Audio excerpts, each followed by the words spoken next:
webinars, and here we go. So now we are in and we are live. Okay, so let me get a chat room together.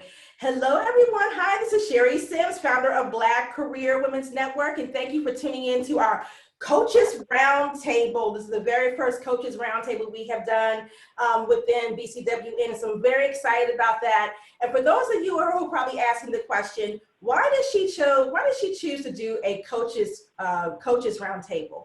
And the reason why is because there's so many fabulous women in this space who are supporting women in their career development, executive coaches, empowerment coaches, business coaches. And so I thought, why not bring us together? Because one of the things I love to do is not only to collaborate, but I kind of look at this as a, a collective or an alliance, right? An alliance of all of us together as sisters, as Black women supporting each other in this space. And so why not bring us all together? So that's really where we're starting. So look, we already have 70 people and already chimed in waiting. So welcome. Wow. All right. A couple of housekeeping rules before I introduce our panelists tonight. One, I think all of you guys are going to be muted. If you want to actually say something verbally, just raise your hand and I will unmute you so you can ask a question. I will be asking questions to all of our panelists tonight to start the conversation. We want to make this fun. We want to make it educational. We want it to be inspiring and empowering for all of you who are watching. And yes, we will be talking about today's climate, but also giving you a lot of tips and advice and of course, inspiration to help you to not only get through this climate, but also to come through this on the other side and just be fabulous and empowered and just level up in your careers. So I'm going to go ahead and open up the chat piece of this. I'm still learning how to do all this stuff in Zoom, you guys. I am so not the pro. That's right. Okay. I think I got everything on here I can see. Participants, there it is. All right. So we're going to go ahead and start. Of course, again, welcome everyone. Your fearless leader, BCWN founder, Sherry Sims, and career coach as well. Background for those of you who may not be familiar with Black Career Women's Network, we are a career development organization that supports professional development of Black women, and we are a national organization. And we do coaching, mentoring, wonderful webinars like this, and also do local events, which we can't do right now because of COVID-19, of course. But hopefully we'll get back to that soon. My background is also in human resources, been in human resources for the last 20 years and currently a director of talent acquisition. So I have both passions, which is HR and also career development for Black women. So I'm going to go ahead and start to my left, which may be your right, which is Miss Marsha Haygood, the Miss Fabulous Marsha Haygood. Hello. She is co-author of The Little Black Book of Success, Laws of Leadership for Black Women. It's an amazing book. It's one of the go-tos. Love that book. And probably number one in my stash. Yes, mine too. The mama-isms are everything. And we're gonna have some fun tonight, you guys. Danica, good evening. Hello, is it Miss Johnson? Yes, she says, Marsha, she says she loves you. Awesome book, absolutely. Awesome, Sarah, yes, absolutely. Thank you, yes. Sweetie. So Marsha, go ahead and just share a little bit about yourself and why working with women of color is important to you, and why is tonight's conversation important as well? This conversation is important all the time. My background also is in human resources. I worked for 30 years in the human resource space, mainly in entertainment. And then a few years before I left my last corporate job, I thought about starting my own business because I was coaching so many people that did not work at my company. Because in human resources, you gotta be careful what you say to people. But you know, you just have to. So I started my practice sort of as a side hustle. And it grew, and I knew I wanted to get into an entrepreneurship type of situation. And that has been 14 years. Wow. So 14 years as an entrepreneur, March made 14 years, and really working with women of color because I saw so many of us, me included, that made avoidable mistakes. Right. Because we didn't have somebody there to check us in the way that, and tell us that we trusted and appreciated. Right. So when I started my company, it was really to talk to people about things I saw, to give strategy, to help them get unstuck, and move forward. And I was getting so many people who were telling me that I want to be like you when I grow up. And I said, well, start right now. Let's get busy, because I am living a both happy and enjoyable life. You can be successful and happy. And let me show you how. And that's what I do. All right, thank you, Marsha. So we're gonna go down below Marsha, Lisa Medley in red. Of course, and Lisa, the fabulous Lisa is also, she is a certified executive coach. So share with us what you do, why you feel like this conversation is important as well. Yeah, so I am an executive coach. Lisa Medley Executive Coaching is the name of my business. I launched in 2014, and so my practice has evolved based on the clients that I had and the things that I, saw and observed.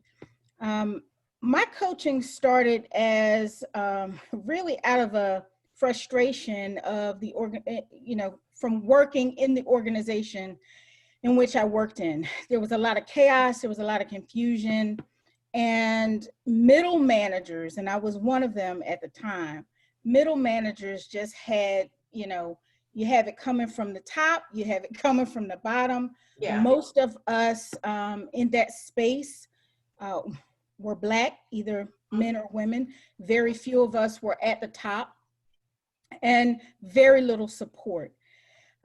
We were going through a major transition, and I wanted to be able to impact people going through change.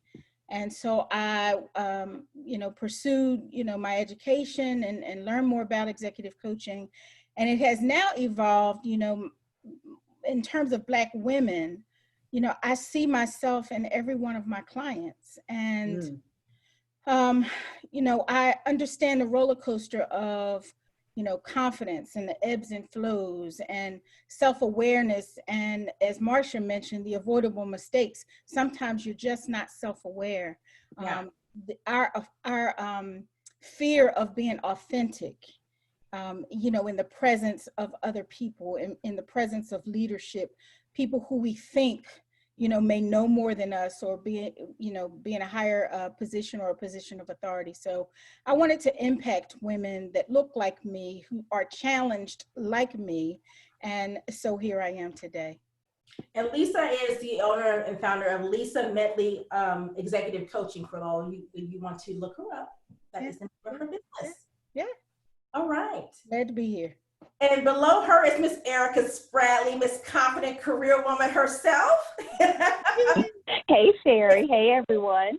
She is a career coach as well, and she is in North Carolina. I forgot it. Marcia's in New York, Lisa is in North Carolina, and so is Erica. So Erica, share more about what you do and why this conversation to you is important tonight. Thank you so much, Sherry. In terms of what it is I do, as you mentioned, the name of my business is Confident Career Woman. And that's actually a rebrand, because when I started my business, it was my next level. And after doing a deeper dive, I realized that the majority of my clients were women. And where they struggled wasn't with qualifications or capability. It was that inability to ditch the downplay. It was the strategy that they were missing. It was an inability to master those invisible rules. What hems people up a lot of times is not what they read on the intranet. It's those intricacies that are different in every culture. And so in looking at my own journey and recognizing that even for myself, I didn't have mentorship. I'm originally from Hampton, Virginia. So I didn't get my first official mentor until after I relocated to Charlotte in 2007. So please don't bother asking me about sponsors.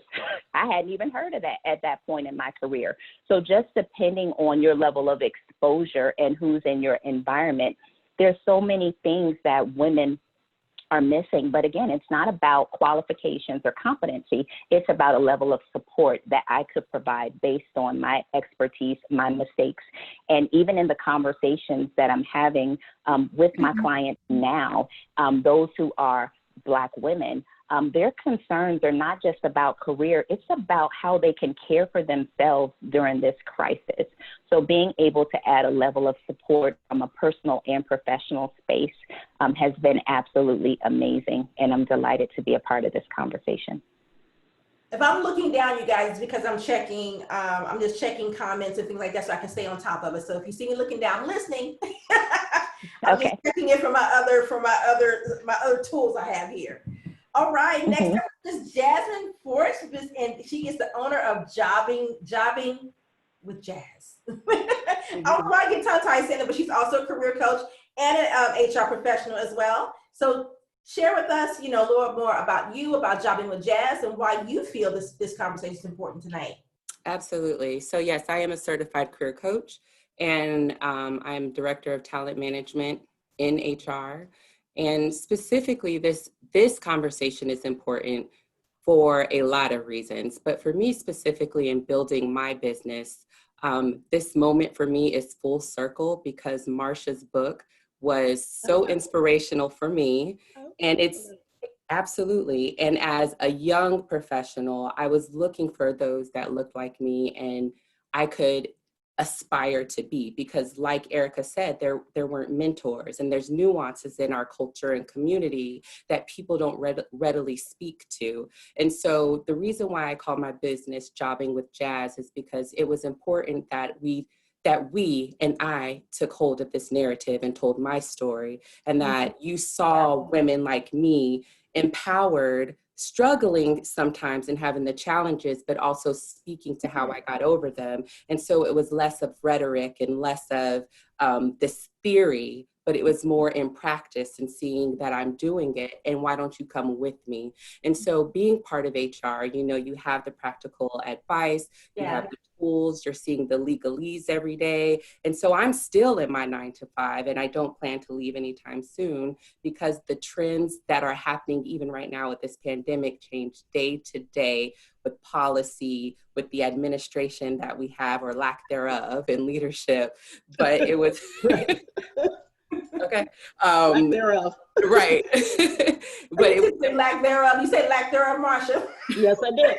yes, absolutely. So it was important that I married both of those and took hold of my narrative and built a business that was authentic to myself, to young Black women, and those that are looking to stay in this corporate track and build their career path in a way that is authentic to us, wearing braids, hoops, whatever, and staying the course. So, yeah.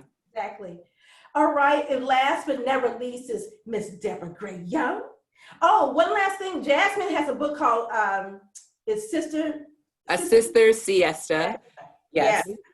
And I mentioned Marsha in there too, because I'm trying to tell you, it was so inspirational for me. It changed the game for me in taking accountability. But yes, A Sister Siesta, where I focus on the mental health, the aspect of resting in our talent and not being in a rush to either move or, move out of corporate or move positions. But anyways, yes, sorry. And so Erica and Lisa, if you have a book and I didn't share that, please, this is the time to have your look. I'm giving everybody a shameless plug. So we'll come back around to you. So I want to make sure I get you guys as well. All right, Deborah, you're up next, ma'am. Oh, you got on mute. You take off your mute button. Yes. There you go. Okay, so hi everyone. It's so good to see some of you again. My good friend Marsha over there. Erica, it's good to see you again as well. And Jasmine and Lisa, it's so good to meet you. Sherry knows that whatever she needs, all she has to do is call me and tell me she booked me for something. Because she knows I'm going to show up. And Marsha's book is actually a resource for me in my book, right? So Marsha, I list the little Black. I'm getting a lot of plugs here, and I'm thankful, ladies. Thank you. You are in my book, the first book I wrote specifically for Black women, and you are one of the resources I point Black women to. So I'm an executive coach. I work primarily with Black professional women, and the reason I do is because, like Marsha, and probably Lisa too, there was nobody in front of me, right? So I come out of the advertising and marketing industry, and there was absolutely nobody in front of me in terms of like, how do I figure this out? So I had to figure out a lot of stuff on my own. And I always promised myself that when I got to point where I was in charge of a team, when I was able to help other people, that I would do that. I would help them navigate the environments that they were in. And so as an executive coach, as I said, I work primarily with Black women, but for me, it is helping them to understand and navigate the environments they find themselves in. And so one of my books is based on what we encounter in the workplace as Black women, right? Yeah. And so often we are promoted and accelerated based on technical skill. Mm-hmm. The whole idea of managing people and emotional intelligence and things like that, just sort of, we never get introduced to that until it's too late. Yeah.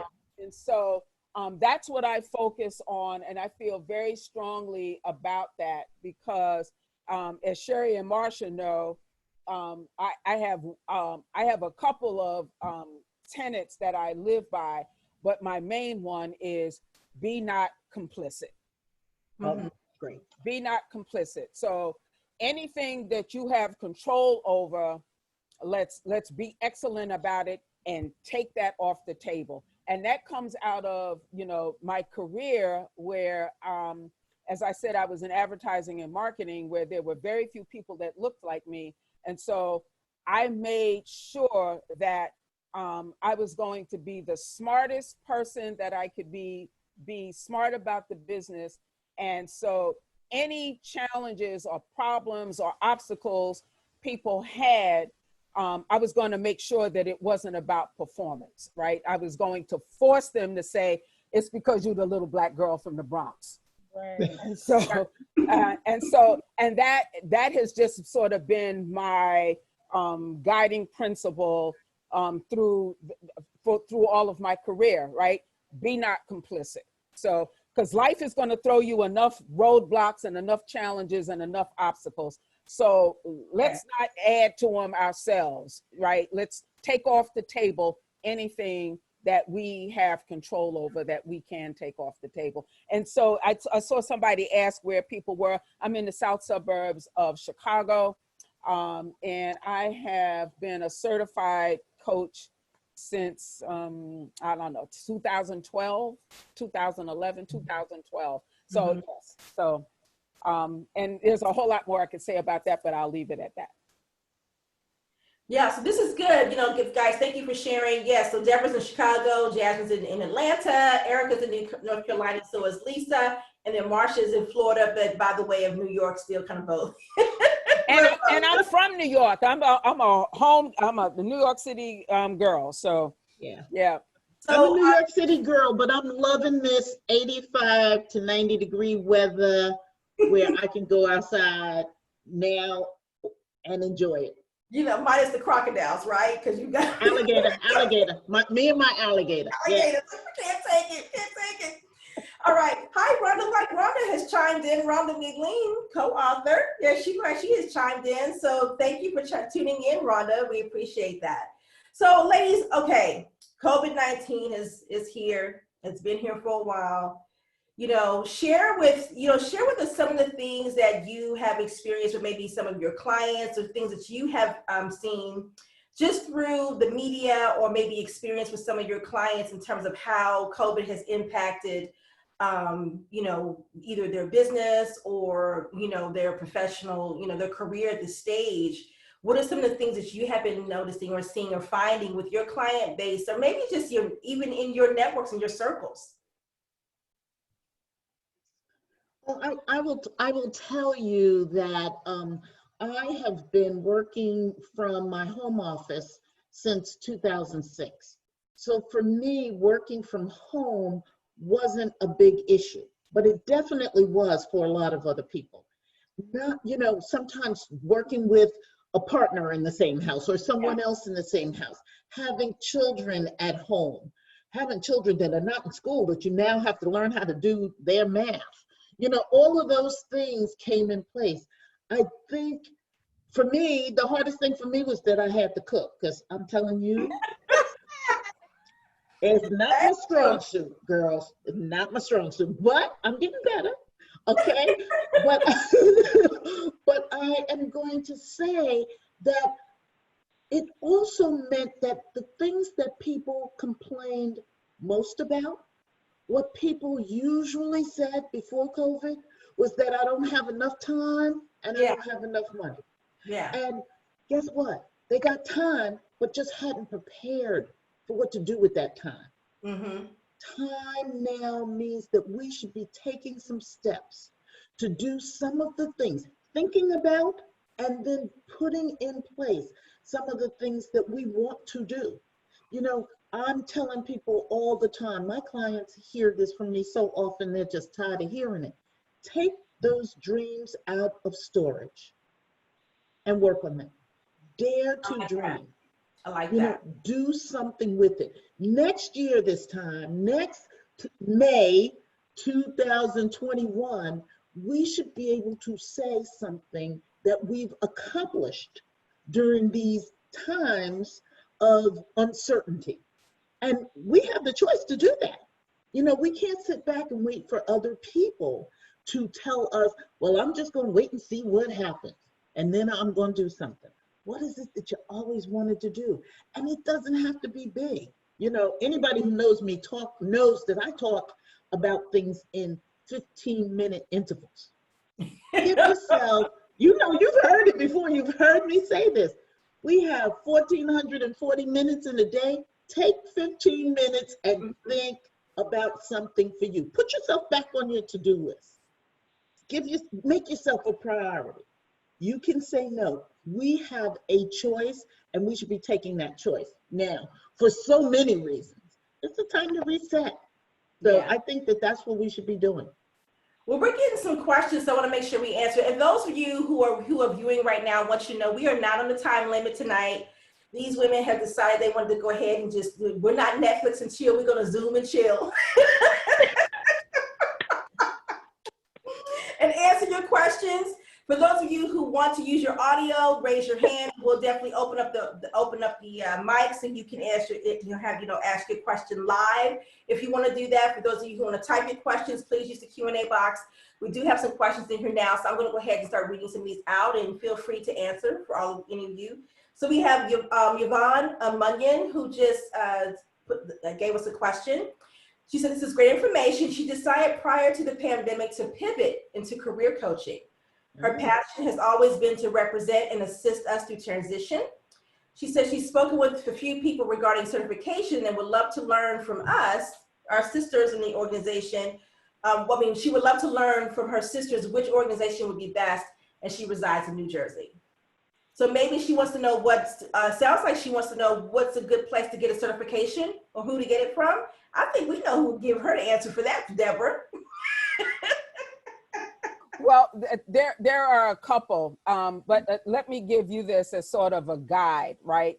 So when I was deciding to become a coach, first of all, it was very important to me to be a certified coach because I just felt like the community that I was serving deserved that, number one. But number two, and this is probably should be number one, is looking at the philosophy that the coaching school is built on. Right. Yeah. So I looked at, probably 50 or 60 schools, and any school that was talking about how much money you could make, I automatically took them off my list, like immediately. Right. And since then, back in, 2011, 2010, 2011, there have been hundreds of schools that have come online. There's only one school out there right now that if I was going to go through training again, is a school that has the interest of everybody that's on this call in mind, and that's Coach Diversity Institute. Mm-hmm. And right now it's the only school that is focused on building up communities of color through the methodology of coaching.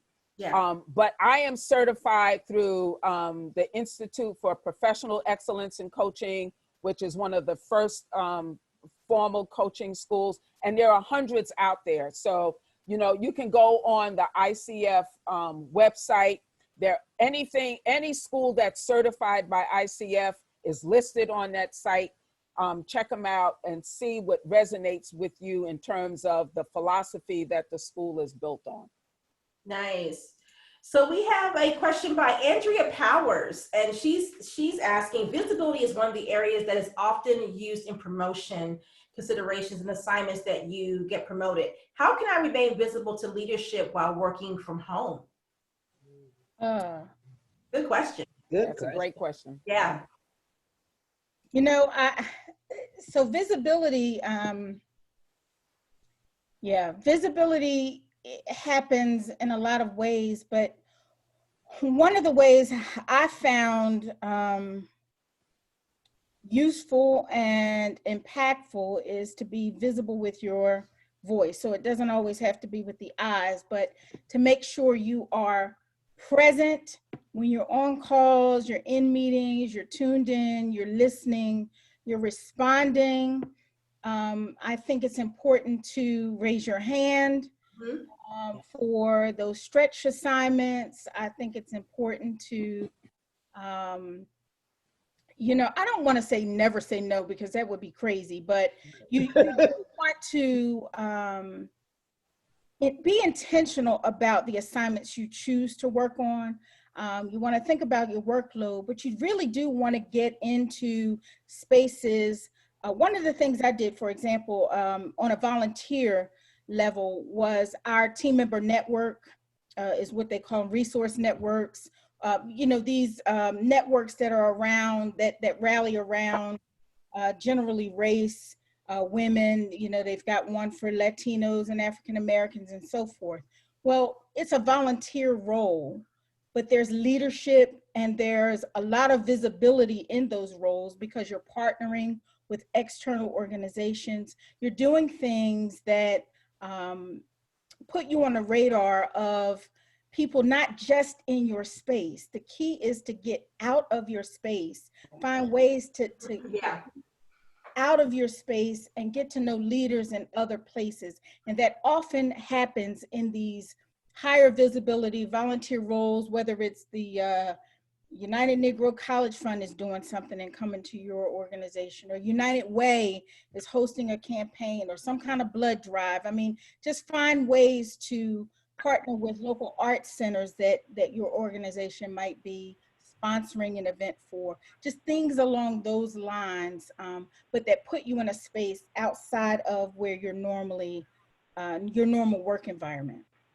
Yeah, and I'd like to add too to that, you know, in addition to Lisa saying your voice, I do think it's a lot about value too. Like when you're looking for visibility right now, it's, you don't have to see me to know I'm valuable, but if there were projects that we talked about before, if there were problems or there were opportunities that were existing before we came home, I'm sure you are smart enough and intelligent enough to know the solution, or at least give a viable answer to what that problem may be. And so when we show our value, of course using our voice, but when we show our value, we begin to be visible to those that are making decisions. We become thought leaders. We become someone that others call on in the office, whether it's via Zoom or via email. I think the biggest thing is to show that we're valuable. We're not just a seat holder, a placeholder, and just an FTE on anybody's team. And that's the biggest thing I've noticed, is showing the value. Yeah, so I'd like to piggyback on something Jasmine's just said. And that is, here's what's important, is as we are, as companies, you know, businesses and states and cities are looking at reopening, I think everybody can agree that going back to the way things were is just not going to happen. We have a new normal that absolutely nobody knows what that looks like. Yeah. But here's the thing for you. How has the pandemic impacted not only the company you work for, but the ecosystem in which your company exists, okay? And so you really, really need to understand, what's the marketplace look like, or likely to look like, you know, in the future? And then how does that directly or indirectly impact your particular role. And so what you want to be able to do, as Jasmine just talked about, is how do you contribute effectively to the company's new business priorities. And so right now, as everybody's looking, you know, like going back to work or going back into the office, how do the business priorities change, if at all? And so that's on you to understand that. Don't wait for somebody to articulate that to you. Yeah. You know, you should be reading the trades, reading the Wall Street Journal, whatever it is that informs you about the industry that you work in, and start to reimagine what business will look like on the other side of this, and in general, but in particular for the role that you currently occupy and where it is you see yourself wanting to go. That's the sort of the piggyback on what Jasmine was talking about, how you add value. Yeah. Because you know, I mean, FTEs are a dime a dozen, and for those of you, FTEs are full-time equivalents, right? But how do you add value? And how you add value is understanding the ecosystem and how you can help the company reimagine its business priorities and fulfill them. Because listen, you know, some of you are old enough to know we've been here before now. And what I mean by that is we've not experienced a pandemic in our lifetime, but this is not a whole lot different than the recession in 2008 and 2009. And I mean, Marsha and I know what happened, right? Hey, stop telling my age. But this is what happened.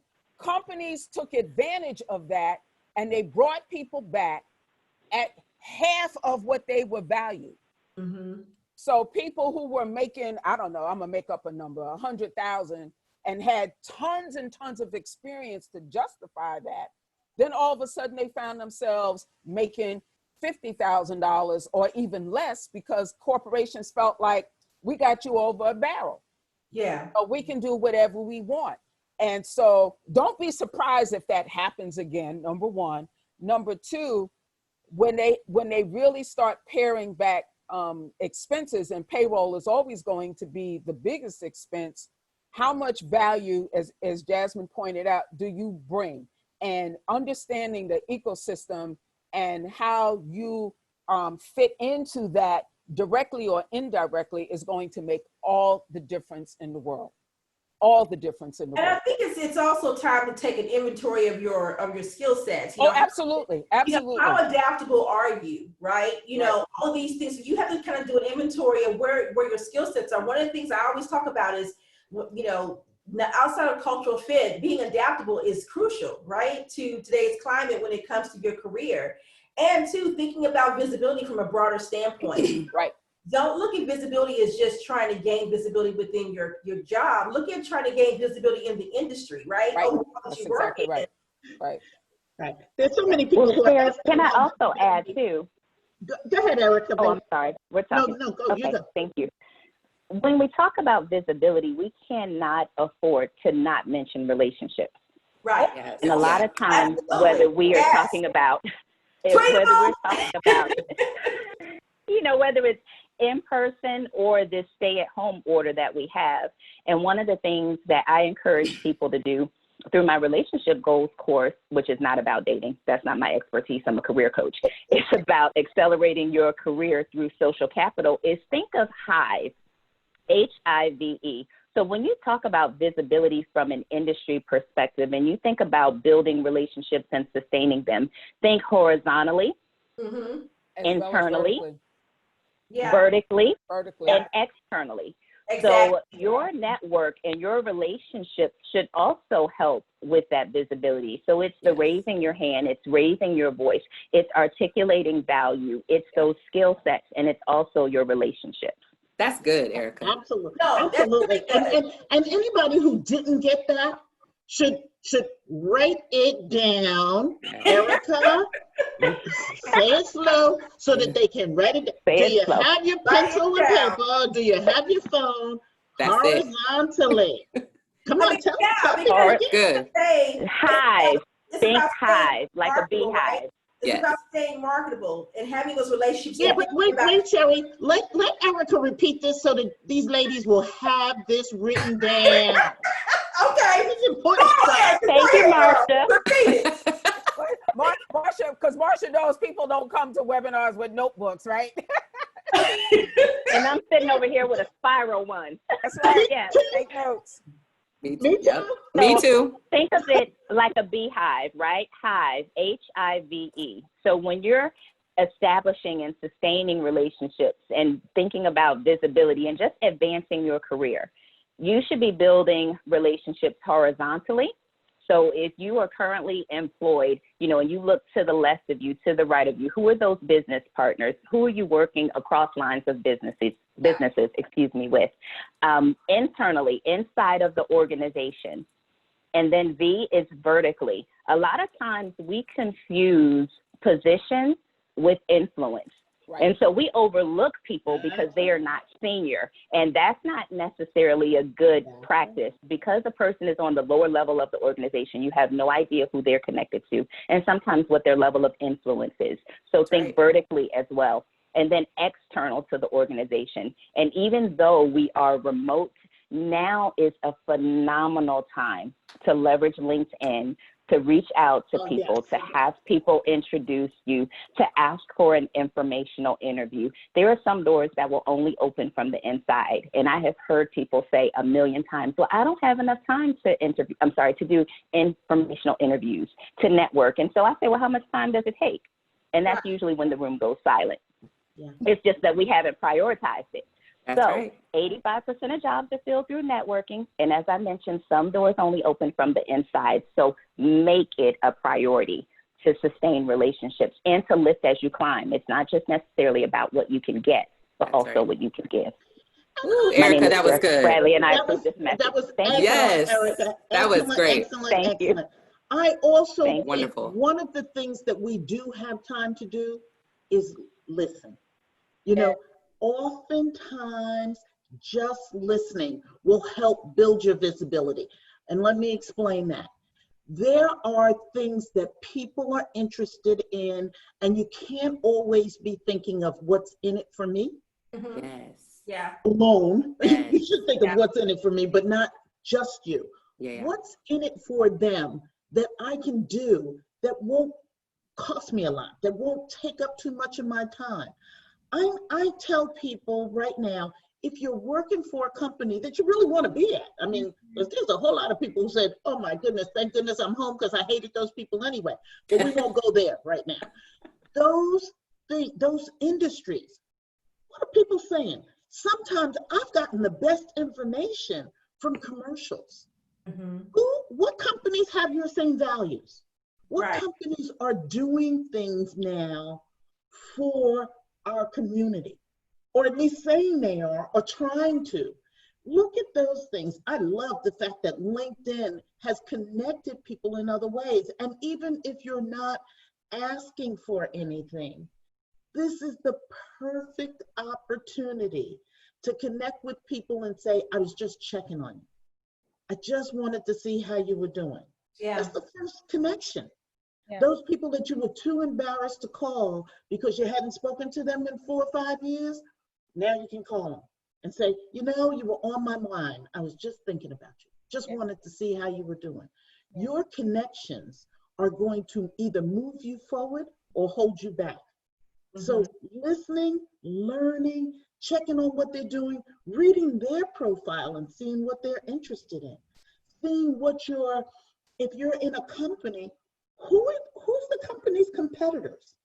And what are they doing? And what might that competitor be doing that you want to sort of piggyback off of, or at least discuss with your company? All of that's visibility. You have to, must be a thought leader in this time. You can't just sit on the seat and say, I'm gonna wait to see what's coming next. Now, this visibility question was great. I hope that a lot of you were able to pull some things out, took some notes, you know, and thought about that because I think that's really crucial in terms of just the longevity of where you can go. So Deborah, what you then thought? What was that? You like you was in thought, Deborah. What's going on? I have one too. You're on mute, Deb.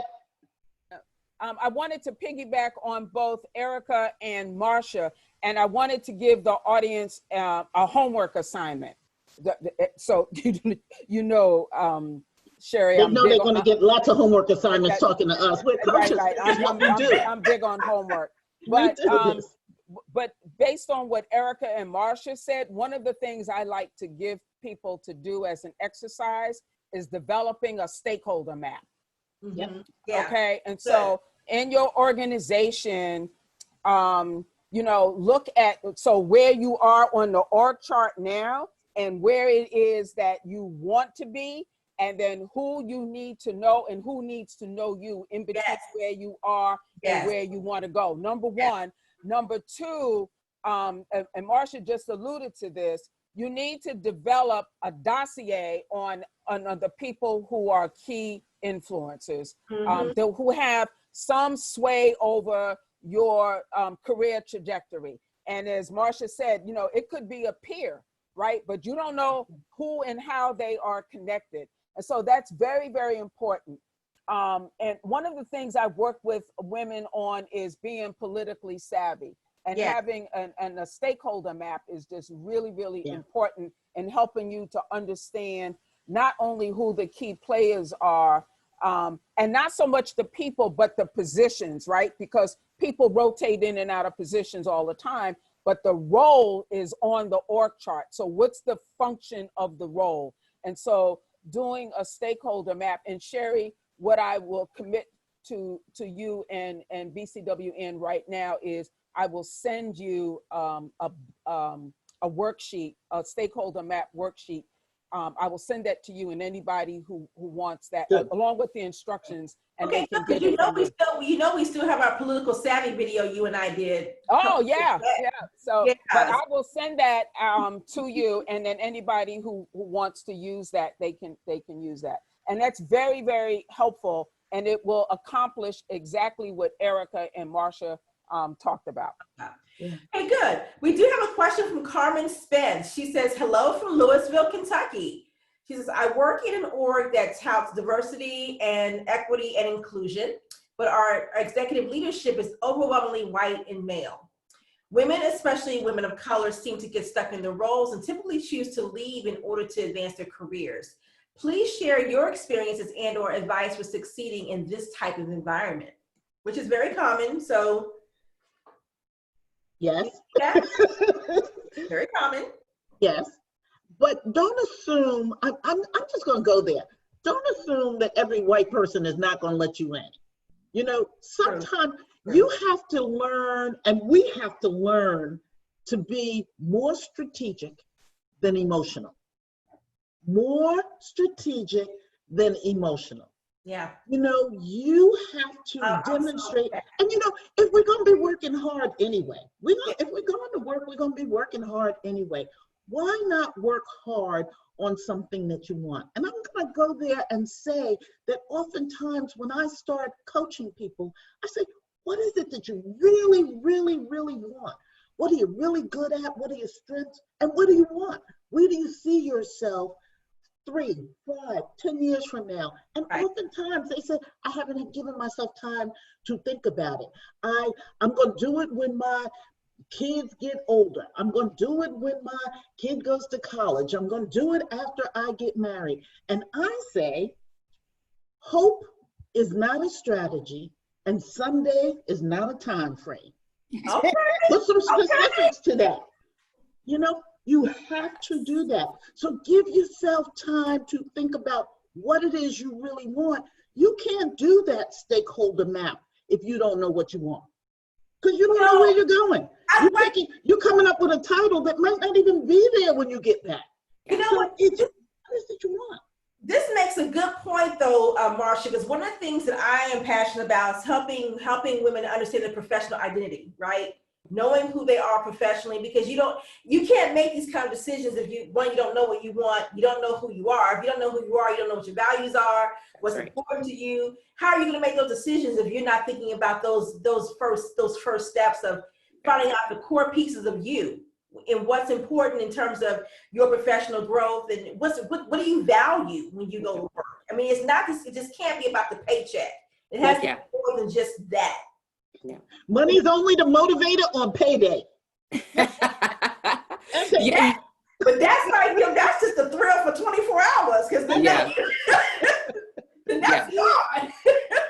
And you know what? I would also like to add to that two things. The first is some accountability on us in changing the narrative that, white men don't want us in the space with them, because when I'm having conversations with hiring managers or C-suite, when we're doing succession planning or org charting, a lot of times they're saying, well, I don't know of anybody that looks like you, Jasmine, that would fit in this space. And we're out there, but a lot of times we get that tiara syndrome, right? If I just keep my head down and work hard, somebody's going to put the tiara on my head and knight me queen, right?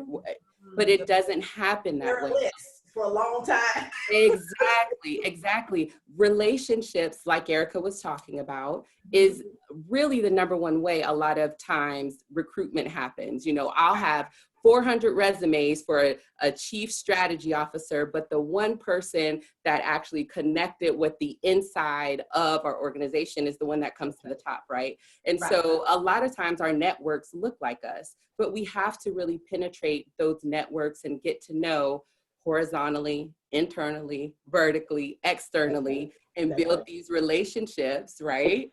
That makes sense. And a lot of times the accountability on us to take away that narrative that they don't want to talk to us, that we don't add value. I just told myself a long time ago that I'm the prize in the room, and I changed that narrative for myself, taking the chip off my shoulder. And because I've invested in myself, I know that I know I am the prize. So I'm able to have these conversations that make sense. That's the first thing. That's confidence. That's confidence. So it's building your confidence. Absolutely. Building your confidence, and then having the skill set and some of those tools to back it too, right? Like really having the hard skill and the soft skill to back it. The second thing too is maybe this organization isn't for you. Maybe they don't value you. And if you do your homework and you really are intentional about where you decide to place your talents, because you're a business, you are bringing your intellectual property and your talent and your magic to these workplaces, and you find and you see that maybe they don't value what you're bringing to the table, then it's okay to leave too. It's okay. It's absolutely, don't make a toxic workplace work, because that's when we do start receiving opportunities. We get thrown off our square on what we really do bring, and it can bring on some of that imposter syndrome. So those are the two things I would add to that. This conversation, or this part about the white male, takes me to a time when I was mentored by a white male. So I applied for a position in my company and didn't get the job, and reached out to that man, white man from Kentucky. And I asked him to, give me some critical feedback about the interview. And we built a relationship, back to, what Erica was saying. And that relationship led into a mentoring relationship. And, as time went on, I became an advocate for him for a role. So it worked in the reverse. And so over time, you do have to learn how to sort of let your guard down and change your narrative and be open to building relationships with people across race, gender, and so forth. Oftentimes we hear that we can't be authentic. Right. Yeah. And actually, sometimes our authenticity is what will move us forward. We have dual strengths, because we know more about them than they know about us. And instead of getting angry about it, use it to your advantage. And Come on, Amen. ladies, you know this stuff. Use it to Absolutely. your advantage. But you know what else we don't do? We don't want to show vulnerability a lot of times. Yes. So I say, ask for feedback. Ask it from people who you work with. Ask it from people at home. Ask it from your friends, because asking oftentimes, and then you can't argue about it when they tell you something you don't like. You know, you can't have this conversation and say, no, that's not really what it's all about. Ask for feedback, and then in your 15-minute intervals, think about what you've heard, because almost everything, you know, my mother used to say to me, you can do anything you want. Anything you want. And I was crazy enough to believe her. So I walked through the world thinking I could do anything I want. And it worked for me. Yeah. Sometimes it's what's in our head that's holding us back. So asking for feedback, thinking about it, and deciding whether what's holding you back is skill, will, or confidence. Because it's usually one of those three.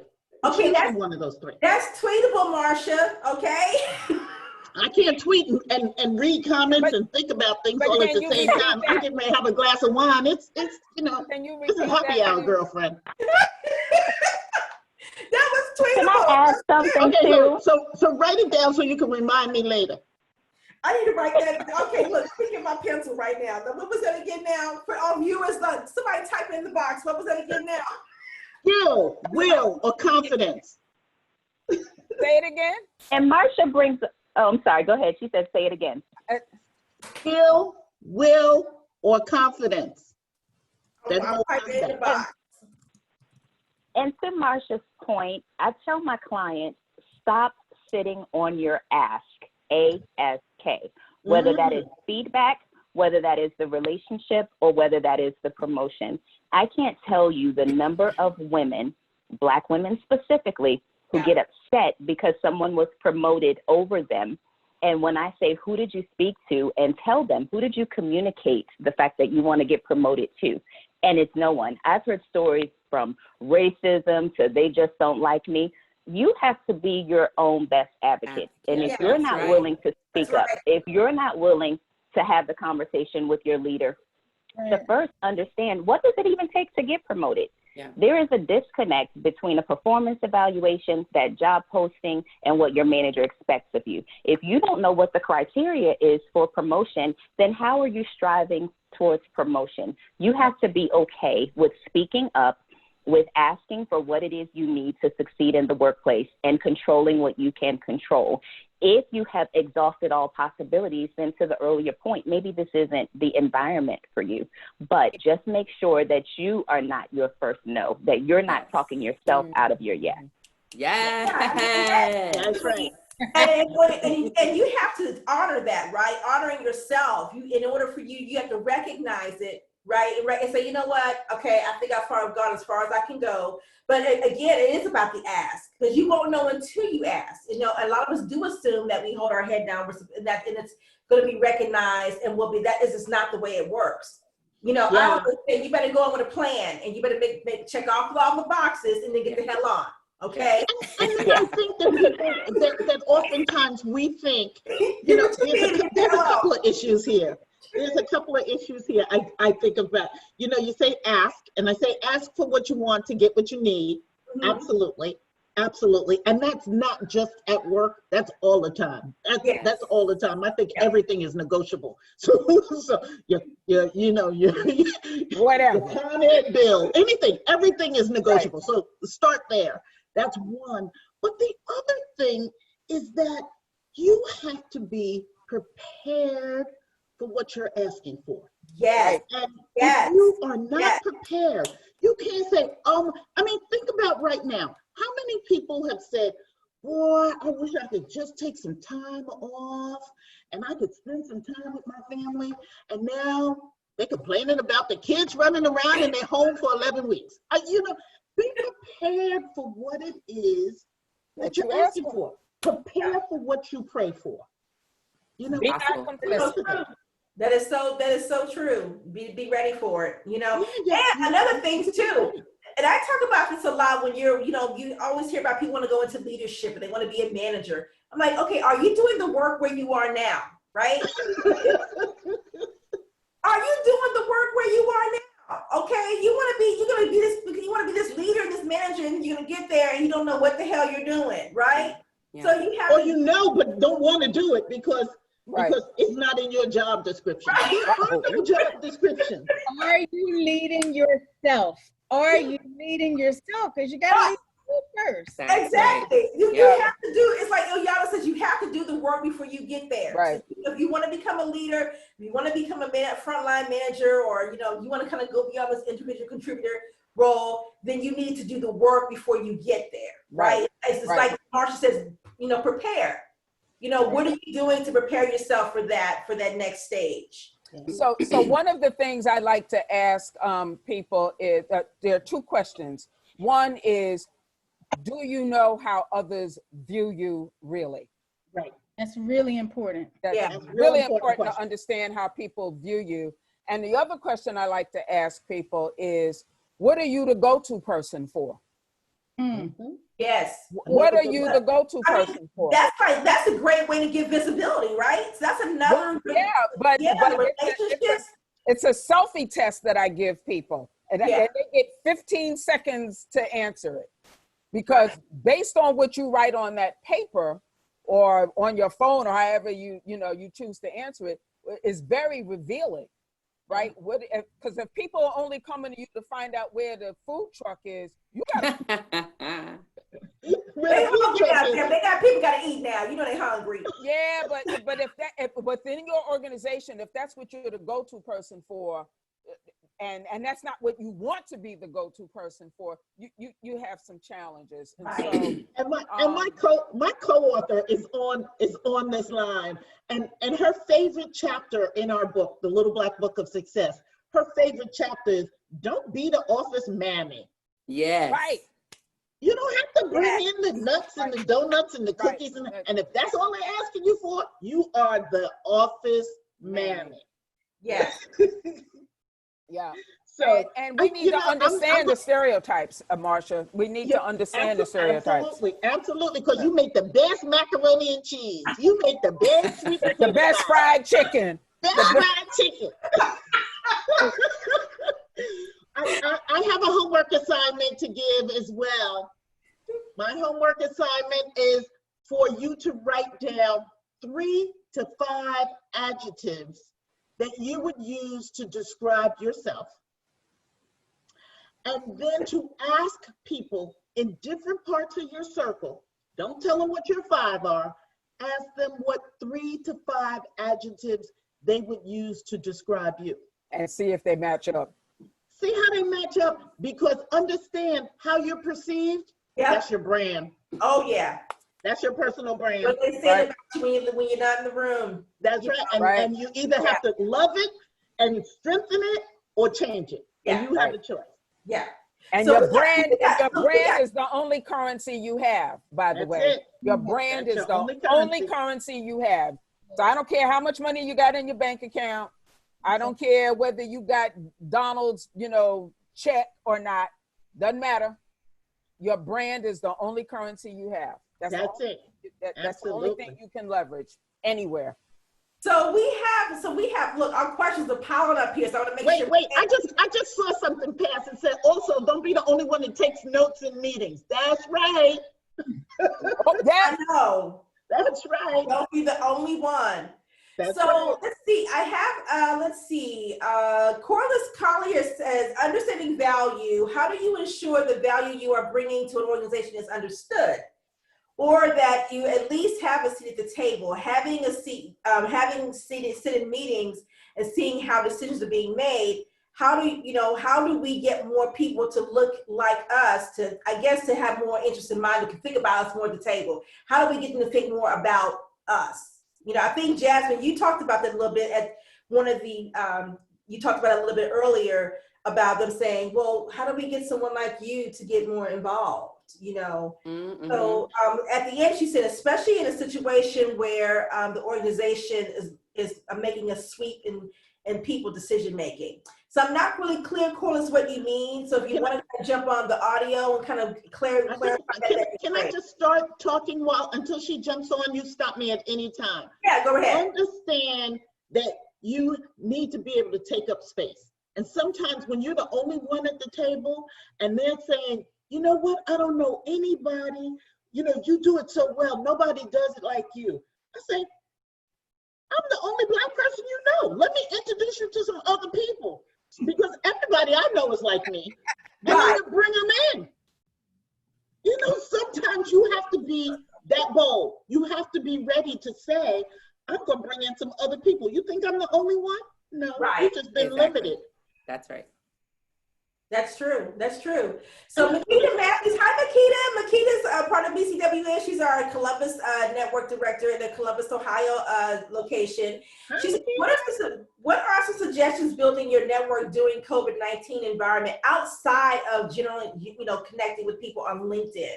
Outside of that.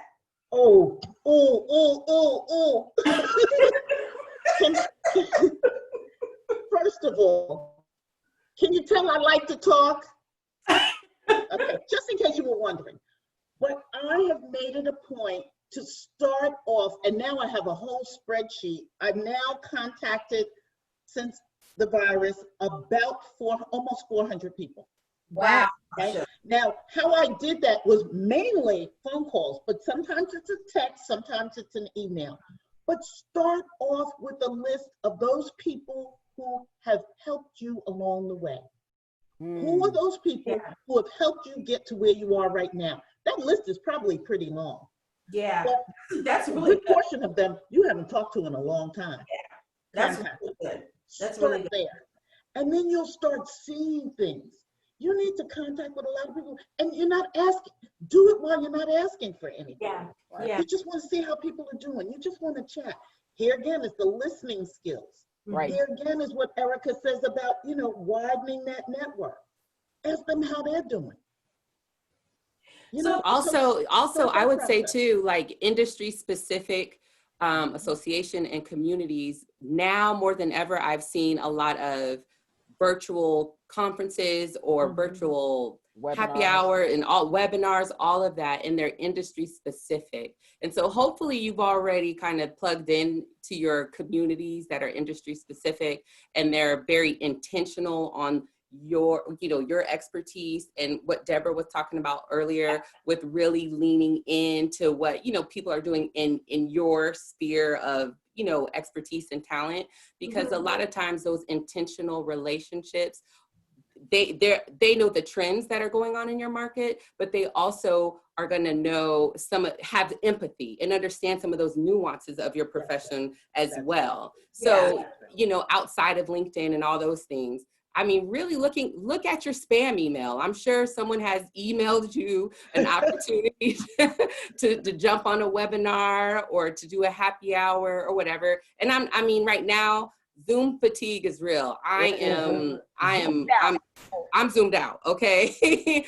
I understand that, but what I'm doing is just making sure I'm intentional on the types of Zoom meetings and virtual things that I'm jumping on, and I'm limiting them too, because I am still doing mommy stuff, wife stuff, those things are real. Those things are real. My mom, I have medically fragile folks in my family. We know COVID has impacted our community in a certain way, and it's impacted my family in a certain way. So I'm being very intentional on making sure my mental bandwidth is healthy through all this. I'm not jumping on everything, okay? I'm not doing that. And so I'm just being more selective and making sure that I do contact the people that help me, but I also am staying in touch with those that are specific to where my sphere of influence and talent is, that I can help them and make sure that they feel, free to help me too when I need it. And exactly right. And visibility. Those professional, what did you say, Lisa? Those professional organizations and being intentional about plugging into those ties back to that visibility. That's another way to be visible. And that visibility in your industry, I think, to me, is just that's valuable. You have to go beyond just where you go into work in those relationships, and you've got to expand it out to your industry, because that to me is a lot more, there's a lot more value in that, and there's a lot more opportunity for relationship building. And you know, it can and be we've as all heard simple. this before, that you cannot keep doing the same thing and get the same expecting different results. You So know, I start off with talking about success routines that you can make become a habit. Yes. What is it something that you want? What is the routine that you can start to make it become a habit that will take you further? Sometimes that means getting up 5 minutes early, and people say, I don't want to get up early. Sometimes it means, and we talked about this before people got on, sometimes it means dressing up when you're on the Zoom call. Sometimes Like it means today. watching your body language, putting on makeup. Sometimes it means watching your body language, because people are watching you on these calls. Yeah. You know, sometimes it means asking a question even when you already know the answer. Yeah, that's true. That's true. Yeah. So think about some of those things that you might not have done before that you think are success habits that you can then develop, and you practice. And you can practice from the comfort of your home, because you can't go anywhere. So we got another question from Tamara Hicks. Hope you're still viewing, Tamara.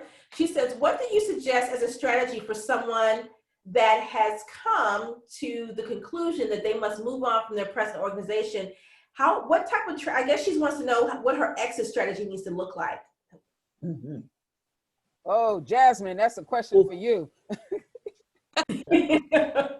Yeah. That's a loaded question, too.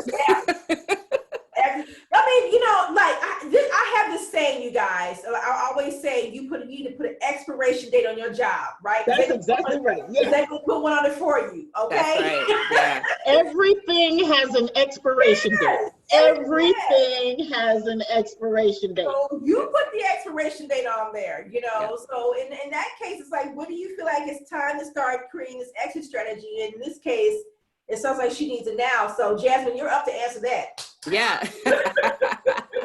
Yeah. Well, the first thing I do believe in, of course, are those relationships, right? But the next thing is clarity. A lot of us are like, okay, I need to make a move. I need to leave this position and I need to go somewhere else. There's self-assessment that needs to happen there, and doing that clarity on and understanding your deficiencies and the pluses on your talent and how those fit into the next role. Without that clarity, you'll be pushed and pulled into positions that you're going to hate probably 90 days later and be looking for another exit strategy. So outside of those relationships, you do have to have clarity on what you're looking for, what that self-assessment is in terms of me. The mission expressed is what I call it. What is my mission? What am I trying to express in my talents and where I'm trying to go next? And a lot of it sounds like that stakeholder map that Deborah was sharing with us. If I have an exit strategy, hopefully I know where I want to land, right? Like I have that clear vision and that clarity on what's next. And understanding that success leaves lampposts. I always look at people that have come before me and where did they pivot? What did they learn? Can I actually ask them questions about, hey, what makes sense in my career path? Because a lot of what we're doing has either existed before or it has kind of morphed a little bit, but there's always a way to get that lamppost or get that next step, get the clarity from someone else that has done it. And develop options. Yes. Yes, absolutely. And what I've been noticing too in the relationships is that people like to talk about themselves, right? And they like to share. They like to share too. Like, oh, you think I know this? Perfect. Let's set some time aside and let's discuss this. And honestly, a lot of those gems that have been dropped for me in my career growth and my career pathing have come from women before me, whether I knew them or not, really sharing how to be strategic in my next move by having that clarity of what's next and how I get there. That's right. That's good. That's good. Thanks, Jasmine, for sharing that with her. We do have our next question, and this is a knowledge attendee, so whoever it is. We got somebody knocking in the trying to talk, huh? Okay, hold on. I'm going to answer this question first.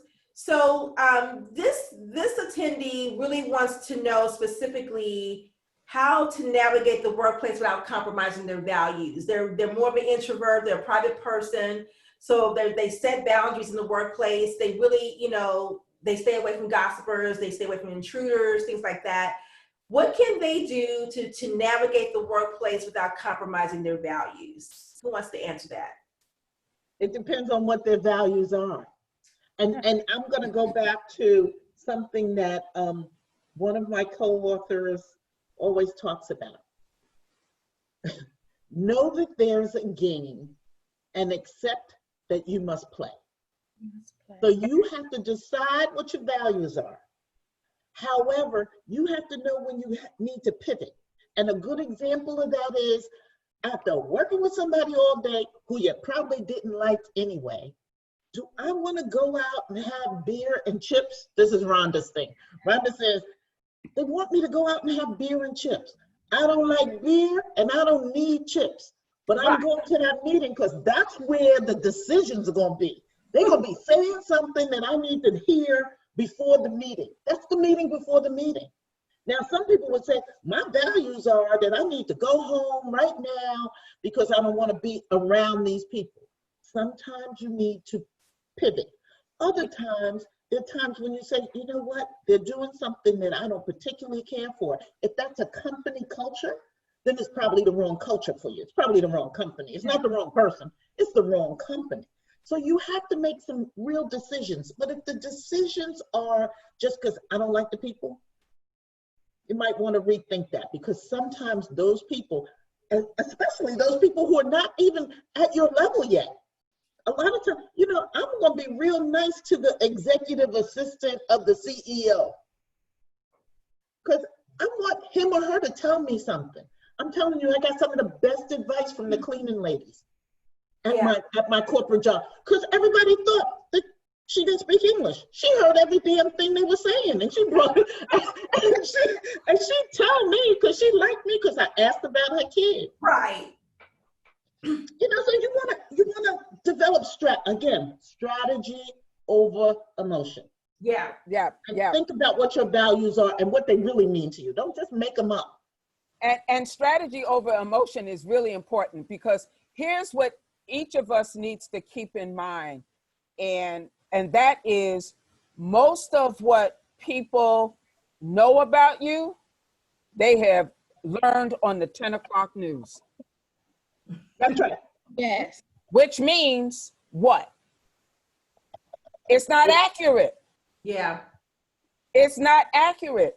So, and if the only thing people know about you is what they see on the 10 o'clock news, they would swear that none of us had any home training. And we all know that nothing could be further from the truth. Ooh. Nothing could be further from the truth. And Marsha, I know what I'm talking about. That's exactly right. You just said something that I just have to bring in that has nothing at all to do with what we've been talking about, but you said home training. And I know you can appreciate this. When you do get back to work, make sure that your table etiquette is up to par. Don't eat your dinner on the Zoom call. There's a few little etiquette things that we can And don't eat your dinner on the Zoom call. Yeah, while you're home, if you have children, teach them how to set the table so that they know which fork to use and which glass is theirs when they get to the round table. These are little things that we can do that can help each other win. Right. And we think of them as being minor, but they are not. That's exactly right. And, and as I said at the top of this session, I come out of the advertising and marketing field. So I know what brands think about our community. Right. And, so the data says one thing, but what they go by is what they see on television, what they see on the news, and what BET is telling them who you are. The Real Housewives of Atlanta. I don't know anybody that acts like that. I don't either. I'm so glad you said that. Like that. And I'm not saying that that we don't have some knuckleheads out there, Right. but that's not the majority of who we are. So I say all of that to say, as I said in the beginning, be not complicit, right? That's right. Anything Absolutely. that we have control over that we can take off the table, let's take it off the table. And a huge part of that is how you show up. You know, and I'm glad you said that. So Kilby Watson is asking about, asking about what are some of the tools and questions that you use to help and coach women who are struggling with imposter syndrome. Okay. Go ahead, Erica. You were going to say something. Yeah, go ahead, Erica. Yes.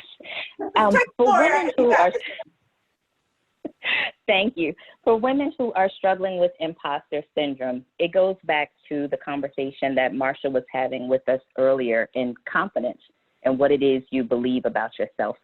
Yeah. So a lot of times, unfortunately, what happens with imposter syndrome is we question whether or not we deserve to be there, whether or not we're valuable enough to have our own voice. And then there are different forms of imposter syndrome, you know, whether that's the superwoman syndrome or some of the other things. But in terms of that imposter syndrome, knowing your value and knowing your worth is based on belief, and you don't allow anyone to take that from you. Not culture, not leader, not anyone. You deserve to be in that room just like anyone else. Right. So, You know what? We always have an angel on one shoulder and the Yes. devil on the other. And the devil talks louder. So Yes. you need to know what that devil says and then write down or document what the devil is saying.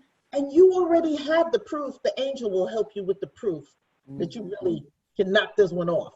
But you have to do it. And sometimes I do this as a visual because, you know, I'm not good enough. They're going to find out that I didn't do this. So, you know, if I only work harder, you know, but it's not about working harder. It's about working smarter. So pay attention to your own self-talk because a lot of times it's just the devil talking louder than the angel on your other shoulder.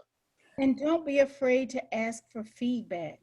So many of us are afraid to just say, Marsha, how do you experience me? Yeah. When I was in that meeting the other day, was I present? Did I speak okay? Was there anything I can improve on? Don't be afraid of feedback. It really is a gift. Somebody typed that in the comments earlier. It really is a gift, and it's important to know in terms of imposter syndrome, when you have that little devil on your shoulder saying something that isn't necessarily true, but you believe it is, that feedback can dispel some of that. There are lots of things you do well, and sometimes you want to hear that or need to hear that from somebody else. So yeah, you're right. Danielle Kellogg did ask about, she wasn't giving any additional details from an interview that she had. They passed on her, but they said she wasn't aggressive enough. And so she wanted to know, how do you overcome dead end feedback? Ask questions. Ask for it. Ask for it. You mentioned that. Can you give me an example? Yeah. That's asking for it. You know, your boss who doesn't want to give you any real feedback, they might have some, you're doing an okay job. Oh, you're doing just fine. Just keep doing what you're doing. Well, can you give me an example of something that I did very well? And is it something that I can improve upon? Because I'd like to be able to do it a little differently. You have to ask for what you want. And you should go into these performance appraisals with a book, your accomplishment Documentation. book. Absolutely. It should be an accomplishment book. That's right. That's right. So the title of my last book, What Do They Mean When They Say? That's right. Absolutely. So what do they mean when they say I'm not politically savvy, I'm not a team player, my brand is too big, you know, there's a whole list of things. And all of these were based on things that women came to me with, you know, after they got a performance evaluation and they said, you know, this is what my boss said and I don't understand it. What did they mean when they said? And I mean, I got a whole book on that. And yeah, because nobody bothers to tell you what you need to know on the other side of that, right? So how do you how do you mitigate that, and how do you manage yourself effectively so you can get to the other side of that, Marsha? And you're right, asking the questions and asking informed questions so that you can get what it is that you need. And I also think that, you know what we're doing right now, we all have clients, but there's a whole world of people who need us. Yeah. We have to be willing to invest in our own development. Mm-hmm. Yes. We must invest. Yeah, you're going to pay me, but you're going to get so much out of it. You're going to get so much out of it. If you won't pay for your own self-development, then shame on you. And it's your responsibility anyway. It's your So responsibility. even if your company doesn't have a budget for professional development, you create your own budget out your own your own budget. You know what I mean? Absolutely. You know, Absolutely.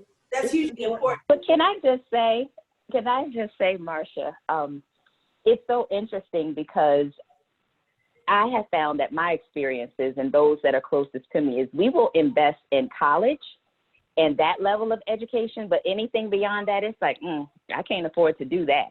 And I personally had to reach a point where I said, I can't afford to not do that.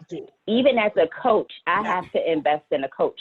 There are some things that I just have to invest in so that I can stay relevant, so that I can do those things that I need to do, even from a competitive advantage perspective. You know, people are always looking. They are always talking. And I also wanted to mention a point about feedback. Don't accept fluff just because it sounds good.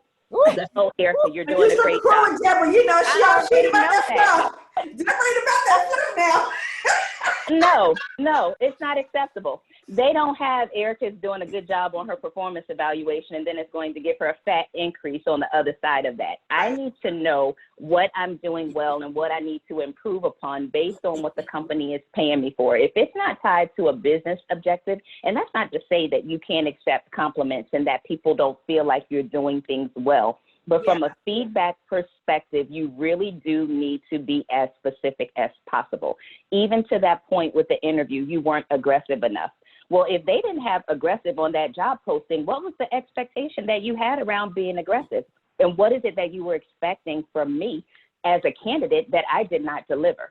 And once you're able to have those conversations and have those courageous conversations, if you will, you'll find a lot of times that the people who are given this feedback, they're not even convinced of the stuff that they're saying is fair and accurate when you pose the right questions. Right. That's right. And questions are what can really make or break a conversation. People will remember the questions asked more than anything else. So asking, as Erica said, those tough questions, it'll catch people off guard, right?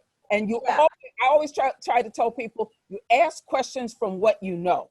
Right. That's right. Don't just, like some random, oh girl, where'd you get those earrings? I like them. Your questions should be steeped in the business. It should be steeped in what you have already researched and what you already know. And you may not know the particular answer to that question, but what you want to do is you want to use the question to show off the fact that you've done your homework, that you're a strategic thinker, and you're asking them for feedback or input based on the whatever the business situation is. You want them to understand that your question is not just fluff, that it's rooted in something meaningful. I'm just going to call someone out. I'm not calling them by name, but they asked what national networking organizations are beneficial for women of color to join. I say, what organizations have you researched? Yeah. Your job, baby girl, your job to look at some and then to come and say, this sounds like me, this doesn't sound like me, this is who's joined this is who's in that group. I have 5 that are of interest to me. Which one do you think? Don't just blow it up, because my list is going to be very different from somebody else's list on this call. You do the initial research and then come with a specific question. That's a specific question. Just kind of what organization is not specific enough. It's not specific enough for you to be not specific enough to be helpful to you. Right. What is it you're looking for? So start there. So that's good. Now I'm gonna switch it just a little bit because I want to make sure I'm trying to make sure that everybody gets their questions answered that are the viewers who are watching. So Kendra Mullins asked that she's a senior. She's a senior at Nebraska Wesleyan University. She's studying as a financial advisor. She wants some advice on going into a field of this dominated predominantly by white men. So college grad, going pretty much into her first job, sounds like. Wants to know what to do. What's the question again? I'm sorry. She wants to know what to do. Yeah, pretty much. She's going into a field with predominantly dominated by white men. The first thing is not to make that your challenge. That's not your first challenge going Right. into any job. Again, that narrative, like the thing that I even had to learn about my hair was that I had the problem with my hair, not anybody else first, right? Right. It's like we're creating these problems or we're inheriting a lot of this, and it exists. That's right. Yes, it exists. Yes, but that is not our first challenge walking into the workplace.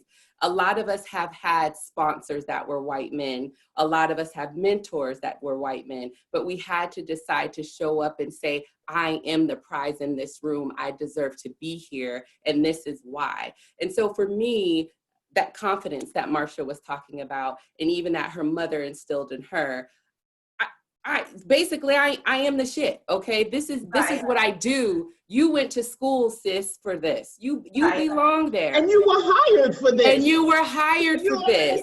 Exactly. The challenge going on. Exactly.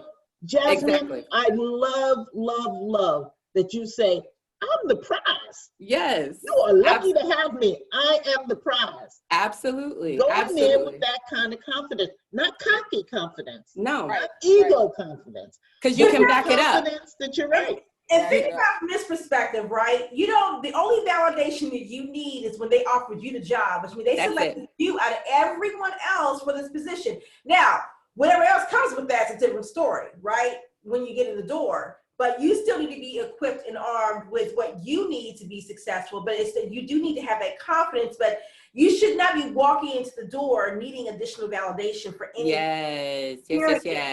A lot of times we do create those toxicities, for ourselves, saying, oh my gosh, it's a bunch of white men. So what? Now there's a Black woman here. Hello. It's changing that narrative and rewriting that story for ourselves, even a lot of times, even when we don't see people like us in the room. Yeah. And like you said, Sherry, I have the offer letter, just like you received one maybe 2 years ago, a year ago, whatever the case may be. And when we invest in ourselves, it does help to quiet that imposter syndrome, because I'm doing the development, I'm doing the practical steps to grow my career, the trajectory of what I'm doing. And also, I want to get to know you, Bob, Steve, Chad, and you need to get to know me, because the competitive advantage is that we know more about them than they know about us. So sis, you already got the cheat code. And that's so good, because when I coach clients and members in BCWN, I always share that when you accept the position, I always talk about the validation piece we just talked about, but I also talk about you need a checklist. When you walk into this place, you need to have this 90 days of things you need to be trying to make sure that you are assessing within the culture, your skill sets. There's so many combination of things you should be preparing yourself for, or using a checkoff list to make sure. It's like a checks and balances, okay? Am I doing this? Or am I checking out of my environment? Am I identifying who the office characters are? Who are the key influencers? All these things you should be checking off and looking at within that 90 days, and then looking at self-assessing yourself too. Adaptability, I talk about that a lot. Are the hidden workplace rules, the norms, are you paying attention to those things? Because those things will help you to adapt a lot better, or at least not stick out like a sore thumb. Like Marsha said, you're the only one taking notes in the room and nobody else is. Those small things I think are important for you to think about in that first 90 days, not just going in and performing to your highest potential, because you could be a high performer, but not even be embedded in the culture, and they're like, you gotta go. Yeah. Yeah. And I want to just go back to that taking notes, because I'm a note taker. I am a note taker, but I'm taking notes not so I could have the meeting minutes for the meeting.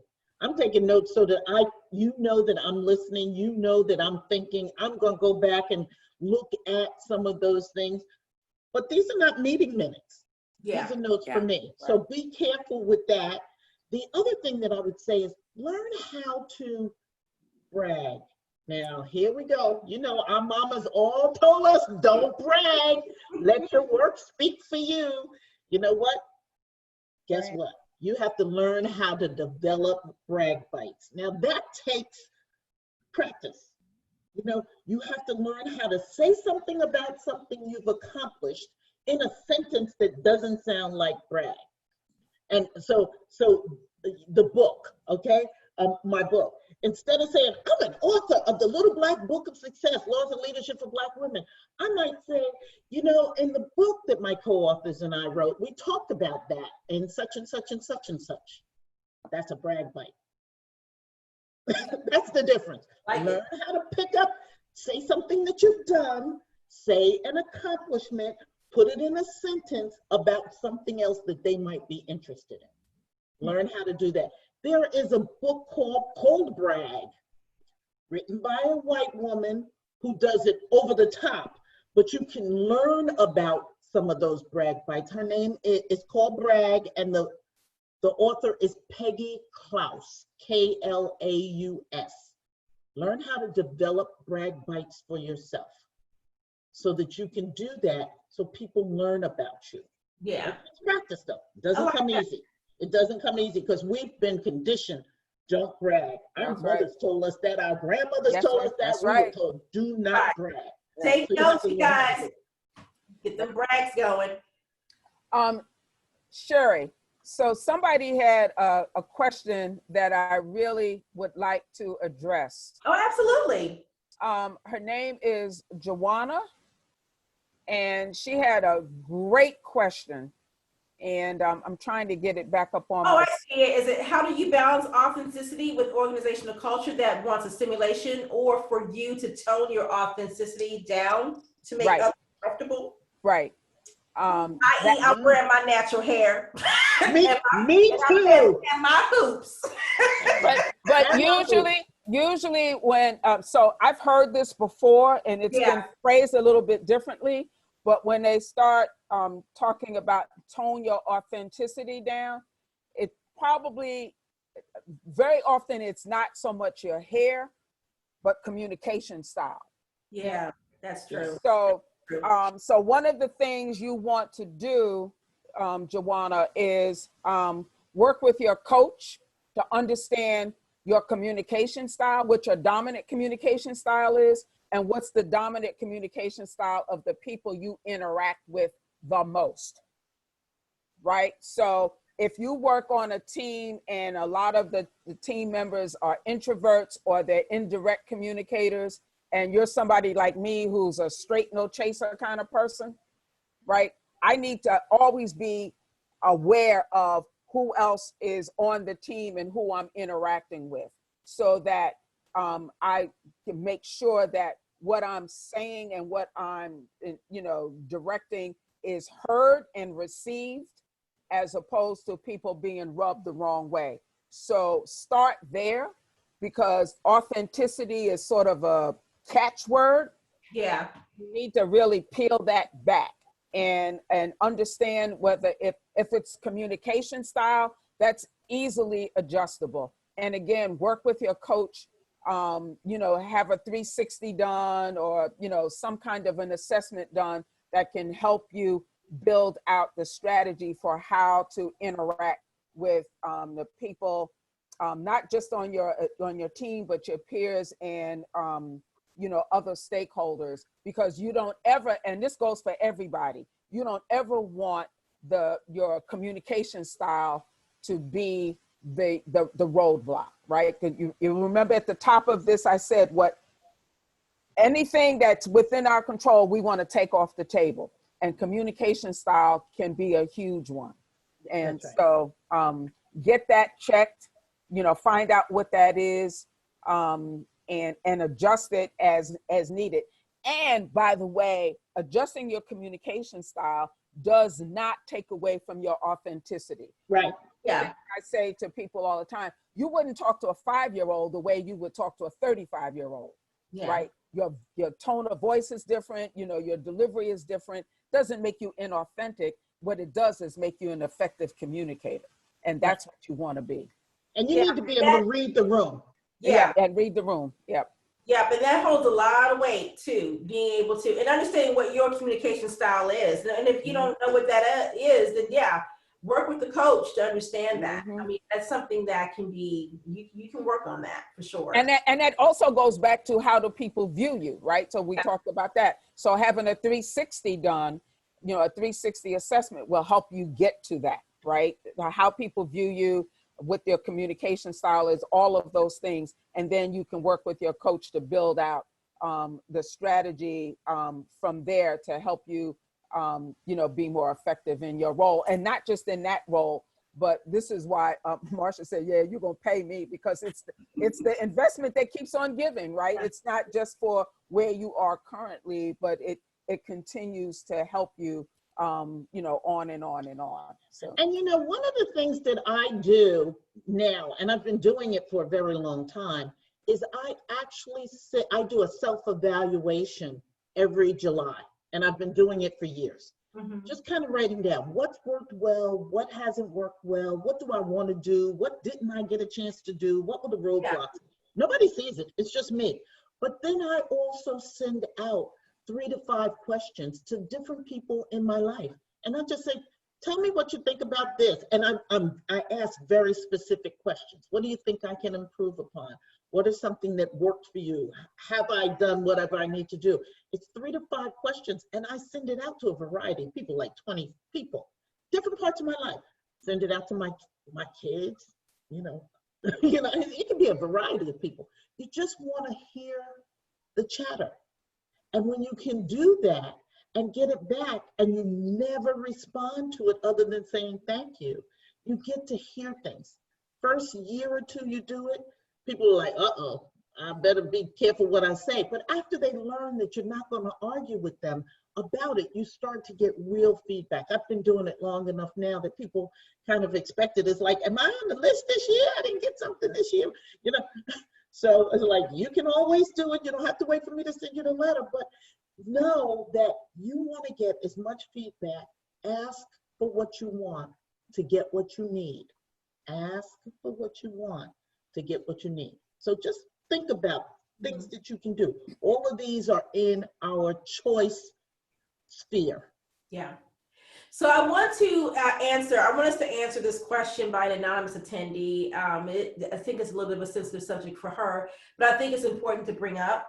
But she decided that she didn't want to be a director anymore because she felt like her skills weren't up to par. She lacked confidence and due to her inability to perform the job. Now she's in a role that reports to a Black woman who has made it difficult for her. So she's been with the organization. The person who's making it difficult for her has been with the organization for about 20 years. And it's all, she feels like this is all she knows. So she's had more exposure. They have similar skill sets, but she's experienced backstabbing, belittling, you know, kind of the whole gamut of things. And so she only has time to do soft searches in terms of her work because she's swamped. So she wants advice how to really cope with this woman. How do you deal with someone who's been in the position for a long time? This is all she knows. And sometimes I think there's this perception, again, like it says, goes back to what Jasmine says about sometimes it's in our minds when we're working for someone who also was one of us, we kind of have this other perception. So kind of break this down a little bit in terms of, you know, her feeling this back, you know, because I know we all have probably experienced this in the workplace, but the main thing is, what does she need to do to overcome feeling this way, right? Ask for some real feedback. What part of it, that feedback is real? Because you said 2 things. You said she's feeling overwhelmed, she's not getting the job done, she's not lacking she doesn't have the confidence, but she also has a boss that's difficult. Yeah. So she can ask for some feedback. I'm going to say 2 things. One, maybe the boss is just like, I can't count on you because you don't have these skill sets. And maybe if you get these skill sets, I won't be so difficult. That could be it. Or it could be that the difficult boss just is a bad boss, you know, but she has to get clear before she just assumes that it's about not getting along. She might want to ask some key questions. And guess what? It may be that she just has to go someplace else. But if she goes someplace else and she's not confident, why is it so hard for us to get that? Why is it so hard for us to come to the realization? Because we want to be good. Well, why is it so hard for us to come to the realization that it may be time to go? You know what I mean? It's like we just do not want to come to the realization. At least what you're trying to say. I get this all the time. It's a huge step to take. I've been in this person's situation, and what happens, I think, to us is you get mentally beat down and you lose confidence in yourself. Mm-hmm. You become negative, you become disgruntled, unfocused, and you just stop giving a damn. And then you give her more reason to continue to say the things she's saying and to do the things she's doing. And so removing yourself a lot of the times is the right way. First, you remove yourself mentally from that, what you feel might be abusive. Get yourself a coach or a support person, a mentor, a sponsor, an advocate, or somebody who can help guide you through, right? Because you've got to figure out how to manage the situation while you're in it in order to get out of it. So while you're working through it, you work with someone, but then get your mind right and get focused. I heard somewhere that she said something like she doesn't have time to look. Well, I mean, you've got to make because time. She's overwhelmed, right? Because you're overwhelmed. Somehow you've got to bite the bullet somewhere, give up something, take something off your plate somewhere, and sacrifice that time to look for another job and get out. Get out. Yeah, and you know, one of the things that's pretty important is that you should know why you have the job you have anyway.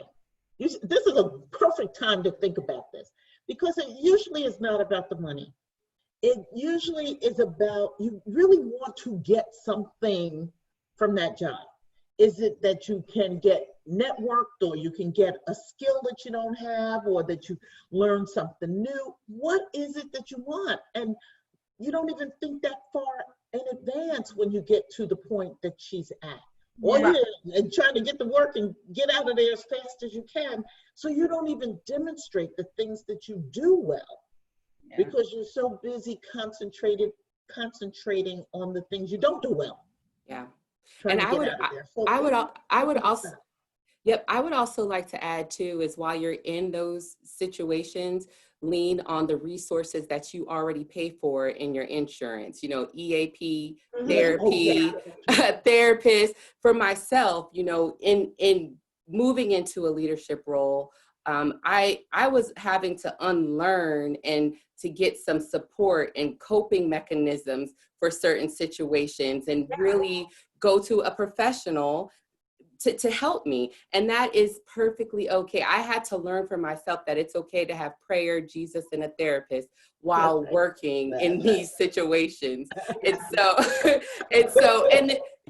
then also we pay for this insurance every month. They take it out of your paycheck. There's a whatever it is. If you have an EAP, if you're in network, out of network, there are professionals that can help that mental aspect of feeling overwhelmed, of feeling downtrodden and beaten, and all of these nuances of being a Black woman in a workplace. My therapist is a Black woman that has definitely given me the coping mechanisms, given me conversation tools, giving me active listening tools, giving me so many things for my mental health to help, you know, work through the situation while I was looking for a new job. Because without those practicality, without that mental health resource, I would have been crying in my car, almost underneath my car every day.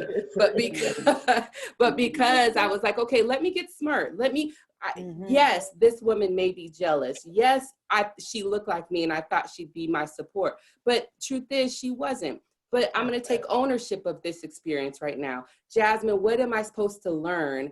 You grow through what you go through. What am I supposed to learn in this moment? And what I learned is that I need to use the resources I pay for, and I need to pivot when I know, right when your gut tells you, don't wait 90 days later. Start that process then, sis. Not when you're sick and tired, but just when you're like, this don't feel right. Like, let me just go ahead and start right now, like talking to people and not asking them for something when I'm truly in need, but really leaning on people while I'm like feeling a little funny, you know? So I would definitely say the overwhelm piece and all that, it is, I mean, it's part of your career, you know, but really taking that practical step of using the stuff that you pay for anyways.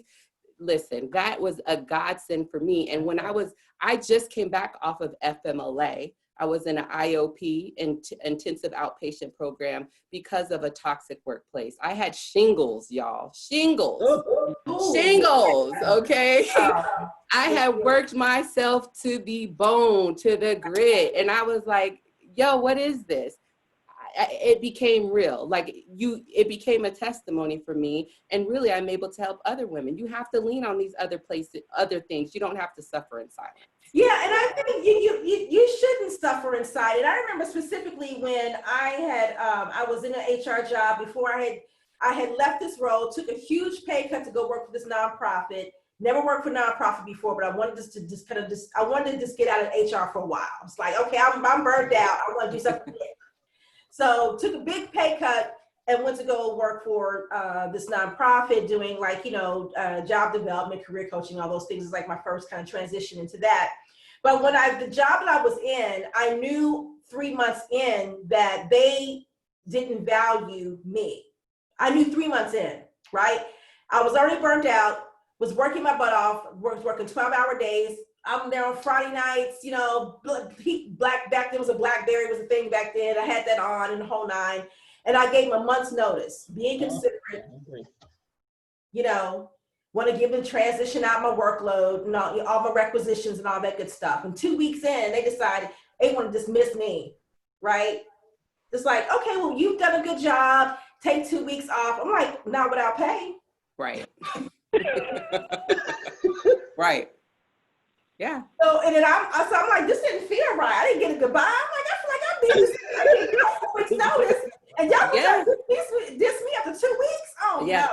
Exactly. So I get an email. I sent an email to the HR director. I was like, hey, I gave you a notice on this date. Because in HR, what we got to do, right? You guys got to document. On this date, I gave my 4 weeks notice. I gave enough time to transition out, et cetera, et cetera. On this date, 2 weeks into my 4 week notice, then you said that I had transit, that I had gotten to a good place. And during the next 2 weeks, you're telling me one thing, the HR director is telling me I checked out, so she's not paying me. And I said, like, the hell you will. Yes, you will. That's right. I called the CEO, but let me tell you something about relationship building. I would go past his office every day, and I worked in a different building, but I had to walk past his office every day to go pick up some documentation for our background checks. And I would speak to him. He'd look at me dead in the face. Well, why would I not say hello? You know what I'm saying? And when I called to tell him about what happened, he immediately called me back. He didn't realize I had left the company. And I told him about what happened. And he made the HR director call me and said, we're going to pay you for the next 2 weeks and your vacation. Yeah. Don't play with me. I know my worth. You're not going to sit here and tell me that I checked out 2 weeks ago and I'm still working 12-hour days until the end. Yeah. Right. But you have to be able to do that. So many people do check out during that time. So they thought, you're probably another Black girl checking out, instead of what you do. Well, she thought she was going to come back and say to me, well, we feel like you had checked out and this, that, so we're not going to pay you because we feel like your performance was this. Yeah. And I was like, you would lie. No, it was not. Yeah. So you have to learn how to speak up for yourself. Right. Some people would have just buckled down and felt powerless and said, I have no other recourse to try to speak up for myself. I knew exactly who to go to. Yeah. Right. Yeah. And see, You the know, thing is that I had checked out, and there was no lying about that fact. I just used FMLA, and y'all still have to pay me. Like, I'm not even going to be here. Okay. Here's my doctor's note. I done checked out. Okay. But I'm going to be smart and strategic and go ahead and get the documentation I need to go ahead and give it to my benefits specialist. I'm not even going to get out of character for y'all. That it's not even worth me. Yeah. Let me go ahead and get my 12 weeks job protection, go ahead and get my short-term disability and pay me while I figure out my next move. So it gave me 3 months and I started a new job on FMLA. Like, okay, y'all, thanks. Like, but you have to know strategy. but you also have to be able to think quick in the moment sometimes as well, right? And so at the end of the day, it's like when you feel like something's not right, you still have to speak up. Absolutely. You know? You have to take some strategic action. You have to take strategic action. You have to speak up for yourself. And I think you don't have to be a leader to speak up, but you do have to be strong enough to know just strategically how to express yourself in order for them to understand who you are and how you're showing up. And do it with a smile. I'd say don't do it arguing. Yeah. Don't do it with emotion. Do it with this is the fact. This is what I have to do. Here you go. Here's the paperwork. I'm done. I'm done. One of the things I wanted to mention, though, to the person that raised this situation is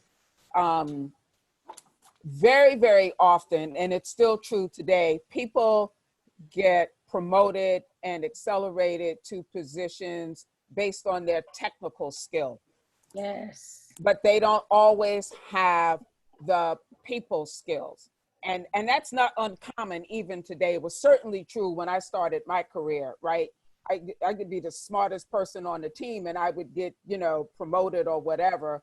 But very often that promotion didn't come along with training in terms of how to manage people, how to manage teams, leadership training and things like that. So as I listened to the situation that this woman was relaying about her boss, and she's been there 20 years. It probably is the only organization or the only role she's been in, at least for 2 decades, number one.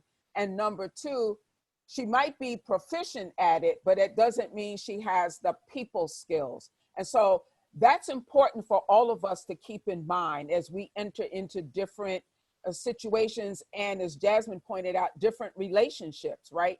What is the competency in terms of people management?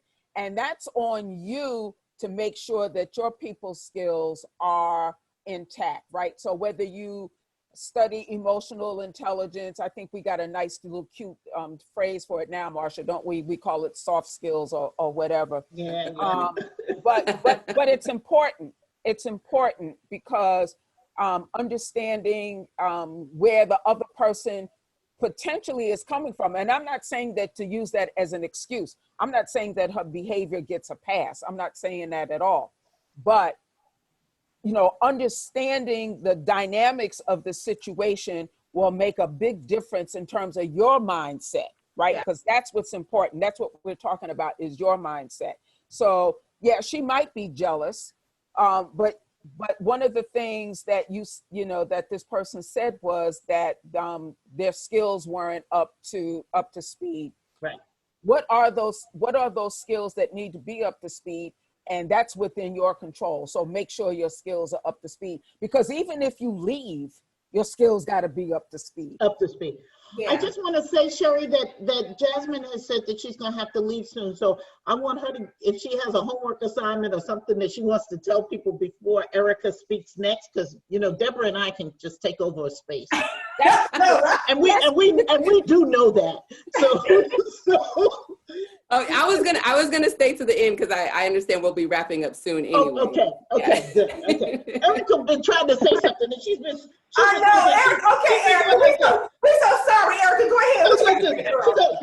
That's okay. I made my notes, so I was ready whenever first came up. Thank you so much. You asked a question, Sherry, and that question was, why do we stay? And of course, that looks different for different people, but I can't help but think about the conversations that I've had with my clients, and even some of the things that have shown up in my personal life. And to me, some of it screams self-care. Why am I staying in this environment or any other environment that does not serve me well? And sometimes I get it. You know, this is where your income is coming from. You know, this is how you get your needs met and some of your wants.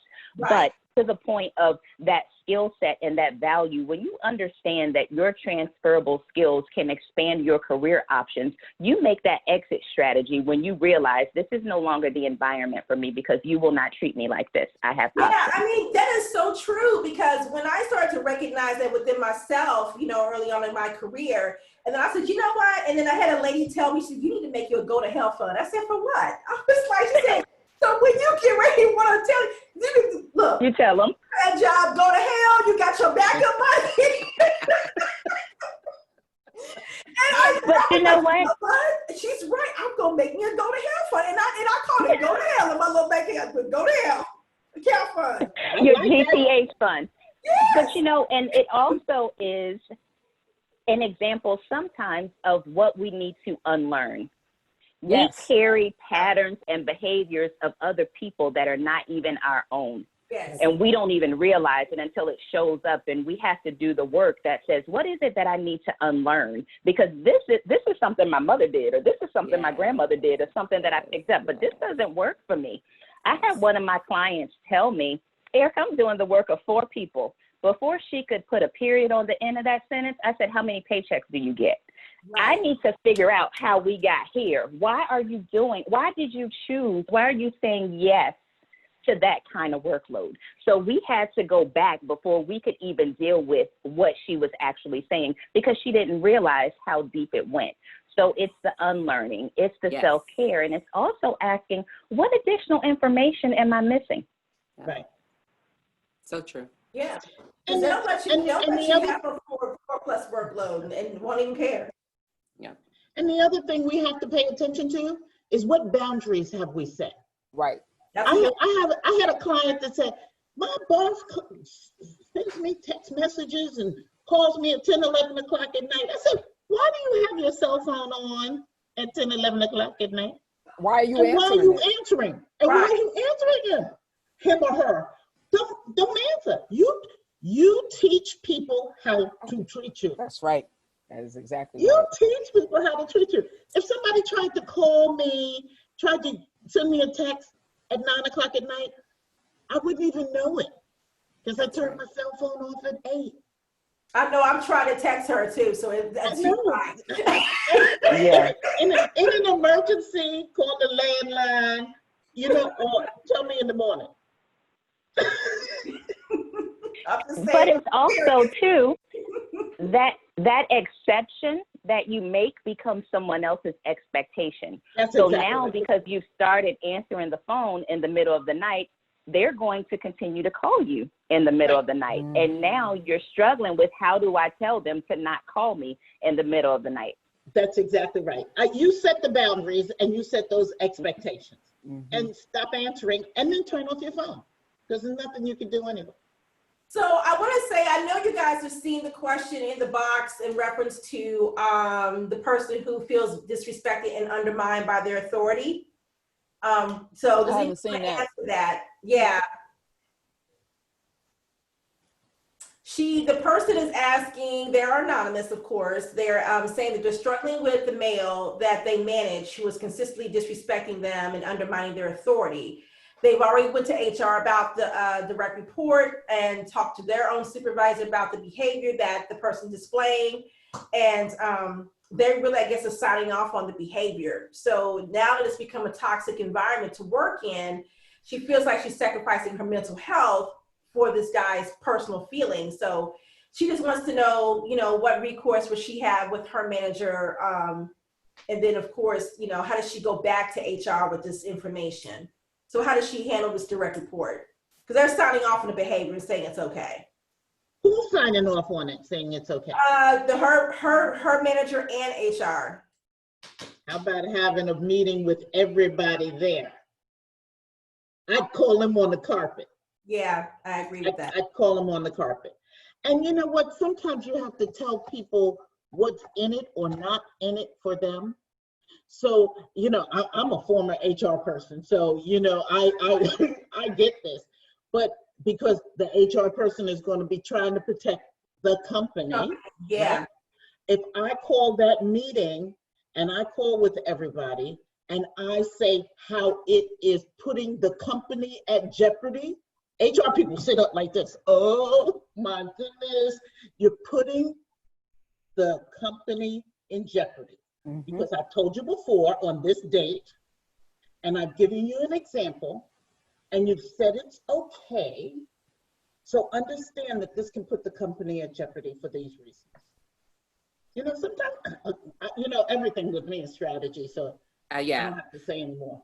I agree. And also it's important in those situations that you're quantifying what these experiences are. So if you've come to HR, sometimes if you don't, they'll just write it off as emotion or, like, is she really serious? We don't have a scenario. She hasn't quantified, these situations where he's undermined her authority or, or something specific has happened. So like Marsha was saying, HR people, the first thing you're almost trained to do is protect the company, right? Which exists of people in the employee base, but we have to have real finite information to go off of instead of feeling, because everybody's in your office saying someone don't like them, they heard at the water cooler, this is discrimination. I mean, you get all of those. It's a soap opera in HR. So when you're able to come into any of our offices with specifically on this date, like Sherry was talking about, on May 8th, I asked so-and-so to do this. And he's my documentation down. Oh, yes. Oh, that is the name of the game, and even in the book Marsha talked about was there's this tool she talks about with quantifying, the purpose of a position, when you did it, how you did it. I mean, I have a whole spreadsheet built off of what she shared in her book. And so it's helped. Absolutely. Thank you. It's helped me professionally, be savvy, be a better communicator. And then, I'm on top of my stuff. Okay. Like if Jasmine is coming in there and communicating something, sis has dates, sis has times, names, and she has people that will have witnessed it. Right. And so I think it's important to quantify the experience so it doesn't just become about emotion. And before you quantify, have you even set, that's back to a boundary, have you set expectations, boundaries, and communicated clearly what you expect, how you expect it to be done, what it looks like, etc., because that only gives you more leverage. Right. To the person who's not respecting you. That's right. Yeah. Let me get it to you. And then when it comes time for the performance evaluation, right. Boom. Boom. It is. Exactly. Boom. Well, ladies, I know we have been on here 2 amazing hours. I know we can talk another hour, but then people be like, look, I gotta go to bed. But I wanted, at least before we kind of wrap up with some last thoughts, maybe some nuggets of wisdom to our viewers, I just want to open it up to any attendees who may want to open up their audio and ask one of us coaches that they are dying to ask a question specifically to that coach. This is a time to raise your hand now, and I can unmute you so you can ask one of our panelists a question. So, if you don't be scared, it's okay.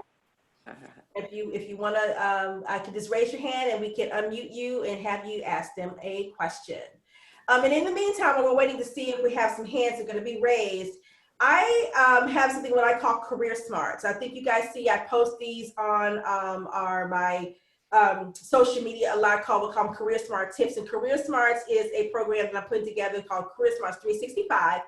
But Career Smart Tips is something I think about when we always talk about how to be street smart, but are we being career smart, right? In our decisions that we're making. So I want each of you to give an individual what you feel like is really a career smart tip. Ooh, good. To our individuals to kind of wrap it up here. I do have one hand raised. So before we wrap it up with our career smart tip, and I'll at least give you guys time to think about what you want to share, I will open this up for the person with their hand raised to ask a question. If I can find them here, hold on. I see it. Uh-oh, we got two hands raised. Hold on. There's one. Okay. All right. Allow her to talk. I think it's on now. Is it Gata? Yes, ma'am, you got it. All right. Well, welcome. Okay, so it's up. Look, you go ahead. You open it up. Which career coach do you want to ask the question to? Actually, it's not to anyone in specific. I just have a question for any of you. I'm in the middle of changing careers. I did ask a question about, I don't know if I should get a master's degree or lean into my network and see what I can get with my current, education. And I'm just kind of don't know about like what value a master's degree is going to bring to my skill set. It might be too specific and you all don't know me, but I'm in the Detroit area and I'm a pharmacist, and pharmacy is an industry which is not doing very well for the past couple of years. So I'm just kind of lost, and I've been lost for a couple of years as to which way to go. I'm naturally a leader. I own my own business for 11 years and I sold it to CVS. I did well, but now I really need to get back to work, not for the money, just so I can feel like I'm making an impact in the world, What do you want to do? That's the good question. That's a very good question. I'm interested in mental health. I can write. I'm interested in tech, but I don't have a good mentor that I can really lean on right now. Nope, I'm not asking the mentor what they want to, what the mentor wants you to do. I'm asking you, what do you want to do? Well, I think I want to help people who are struggling with addiction. And I also, that's one thing. And I like to help business owners do better in what they're doing. Okay, well, you get to pick one. Decide on what you want and then focus on it. And then focus on, you can do other things later. But if you have 12 things in your head, you'll get none of them done. Yeah. Pick the thing you want to do and then focus on it. And I always say, go towards what you're drawn to. Yeah. The first thing you said was that you want to help people with addiction. You know what I mean? So that's where you should start with your exploration about what in that space, where can you start to explore how you can get more involved or how you can start being a part of, working in that industry. Okay. And if you decide on that, then you have to decide if you have to then decide if you need a master's degree for that, because you came on saying, do I get a master's degree? It may not require a master's degree. Right. So before you, don't put the cart before the horse. Don't put the cart And one before thing the horse. about Right. being in addiction, and the one thing about being in addiction, I mean, in the industry of, in terms of the addiction and treatment, internships are easy to get. So even if you're working on it, being able to develop and get those hours while you're working in the field will be helpful. Okay. Thank you. Mm-hmm. Thank you so much. All right. Next up is Valina Patterson. Valina, you are up next, lady. Hello? Yes. Yeah. Oh, you can hear me. Okay. Okay. Hi, everyone. That's so funny. The young lady that spoke before me almost said what I was going to ask you verbatim. So I'm a pharmacy technician of 7 years. I also worked with CVS. Right now, I think, having a midlife crisis. I used to love the field, but with COVID-19, it kind of switched how I see things. I know exactly what I want to do. My problem is I definitely never went to college. I was dropped out of high school. So I didn't do any of those things, but I just worked really hard to develop basic skill sets. So I just want to put myself in a position where I can help other pharmacy professionals like myself that are going through a nightmare, and then how to even find that mentor to help me along the way. Like, I don't know. Like, every day it's like I play connect the dots. I go on Google, LinkedIn. I did start utilizing networking. I started a little group with pharmacy technicians here in Charlotte. So I'm just like, well, I'm going the right way, but I still feel like I'm stuck now. Yeah, it's sounding like you need a career coach. It's sounding like you're going to have to put some real effort to it. That you're going to have to go through some real questions. You're going to have to invest in your own development and kind of go through the process, because you have said quite a few little things that need deeper dive. Yeah. From what I'm hearing. Yeah, I Okay. mean, you definitely need, there is definitely going to be a transformation or transition there. You know, emotionally, spiritually, just, you know, the whole gamut for you to be able, Yeah. you need to kind of look at this from a holistic perspective, because there will be a lot of mindset changing that will go on. Presence, a lot of things you'll need to look at. Yeah, you definitely need a coach for sure. Yeah. Mm-hmm. Okay, that's a good place to start. And can Thank I you. also appreciate add? it. Yeah. I want to add too, because I didn't graduate from college until I was 40. And so I secured my first leadership position when I was in my early 20s. So when I learned the lesson of clarity, because I kept doing the same things over and over again and expecting different results, and then wondered when I woke up in my 30s why I didn't know who I wanted to be when I grew up. My clarity actually came from a place of me knowing what I did not want. So I was still in a season where I did not have mentorship. I did not have my college degree, but I knew what I did not want to do. And so I took action from that place. When you are identifying those transferable skills and you realize that even though, no, I don't have a degree, but I can parlay these skills on my resume. I can use a different type of resume. I can speak to the value that I have brought to said organization or said organizations. Now you're in a position to say, okay, what are the options that I have where I am, but also think about where is it that I want to be? And you don't have to know all of the answers up front, but at least give yourself the grace and the space to know that although you don't have your degree, if that's something that you want to pursue, you still can, but that doesn't mean that you have to stay stuck where you are, because every day you wake up to opportunity and options. Yeah, and this is true. I was not a traditional college student. You know, I had to leave when I've shared this story, I think on my platform before, about how I had to leave. Marsh has heard the story that, you know, I had to leave right out of high school. I only did a semester and had to end up leaving college. But I didn't go back to school until I was 44 to get my degree. I was already knee deep into having a very successful HR career without it. So, and I'm saying that because I knew what it was going to take, but I also knew that I had to, for me, it was important that I did extra for myself, right? So, you know, people would look at me and say, oh, well, you don't look like you don't have a college degree. Well, what the hell is a college diploma? Who doesn't have a college degree look like, right? Yeah. So people would look at me like, oh my God, I don't know. I have a bachelor's degree. I'm like, no, I don't. And I mean, I was, you know, was able to land a recruiting manager job with 3 direct reports without having a college degree. But I built the right relationships strategically with the right people who helped to develop and groom me. You know, and you looked the part, which is and I did look the part. And I will say, I'm not gonna keep it 100. I code switched all the time.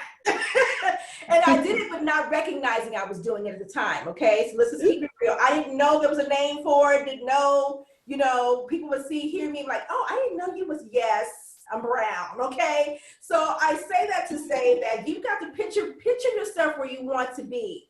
That's what I did. And in the beginning of my career, I used to feel like I wasn't enough because I didn't have that, because everyone around me had a bachelor's degree, everyone had it, but I didn't have it. But, you know, they didn't know. So I got past that. And once I was able to get past the fact that I was as good as them, and that half the time I was running circles around the people who had the education.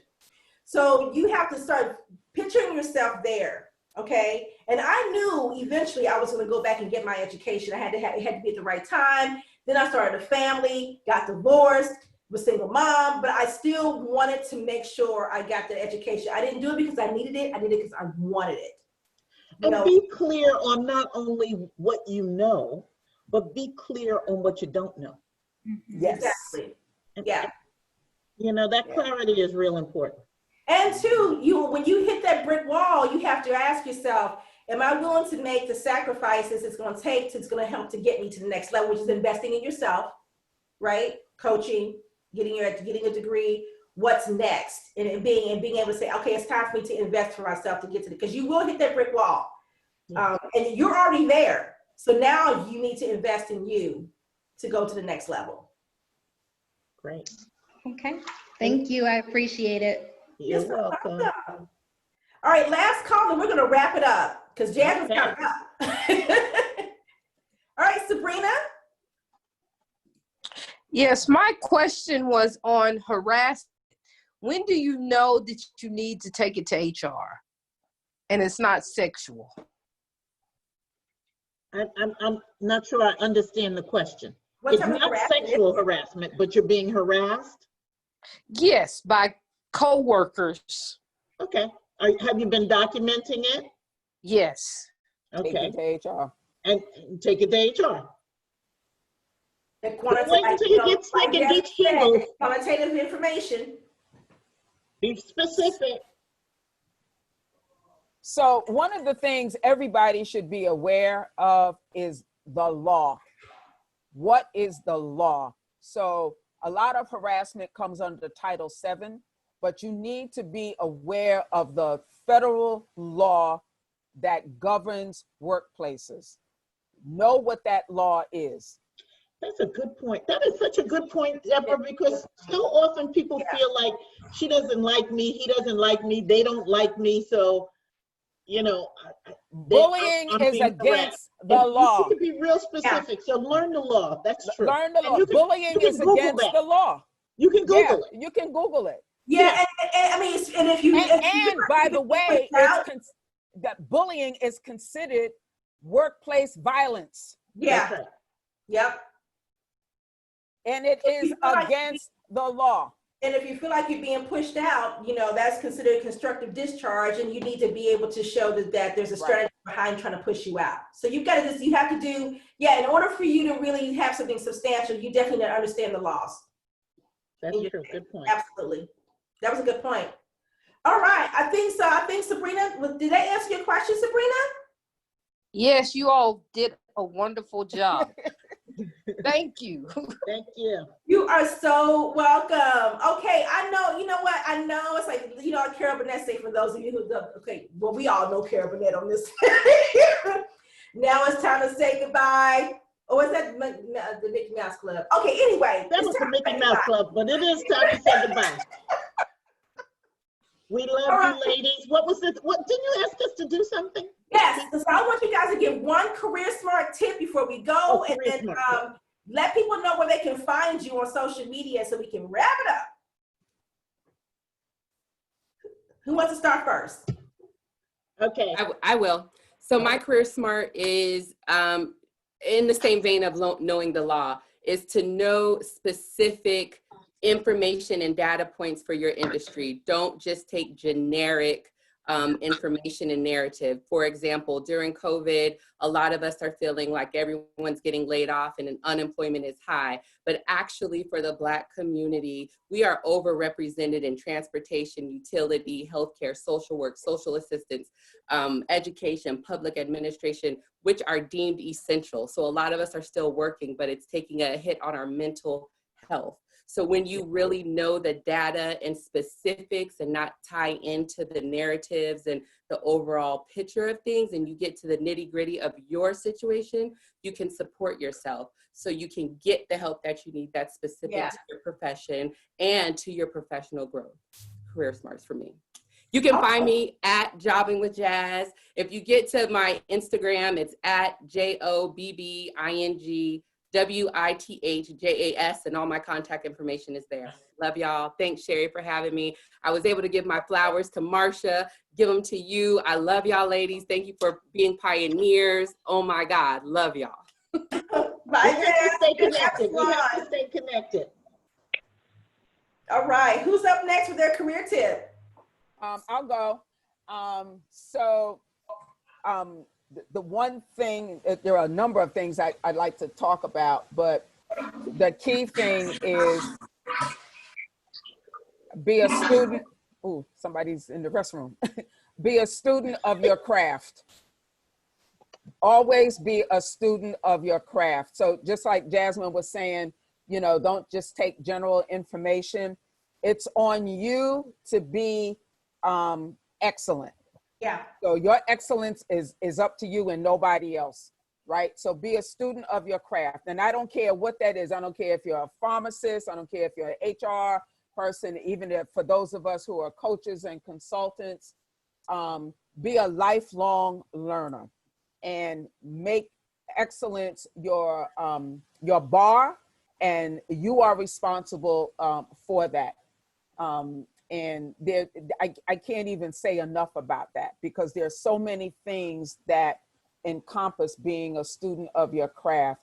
And at the end of the day, you have to decide who you want to be, how you want to be perceived, and then make it your business to fulfill that. And that's not up to anybody else but you. Absolutely. All right. Marsha, your career smart tip.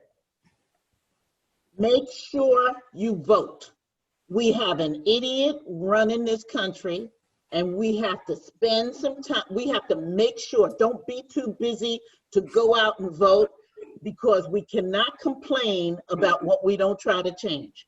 There are enough of us to vote and make a change here.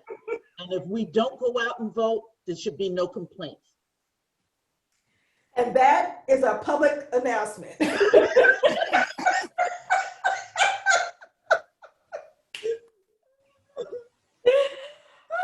you, Marsha. Hey, you know, should I give a real career tip? I wrote one down. So that was a life tip right there. That was a good one.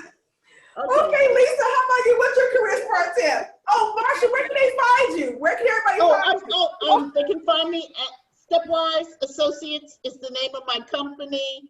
I'm on Facebook. I'm on Instagram under my name, Marsha Haygood. I'll write it in the panel, in the chat. Let's get her right over here, okay? I forgot. You can reach me on LinkedIn. My full name, Deborah Gray-Young, and it's Deborah actually.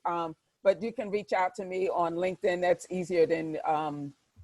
And my email address is deborah@dgrayyoungconsulting.com. But Sherry knows how to find me. So if you. I'd heard and find you.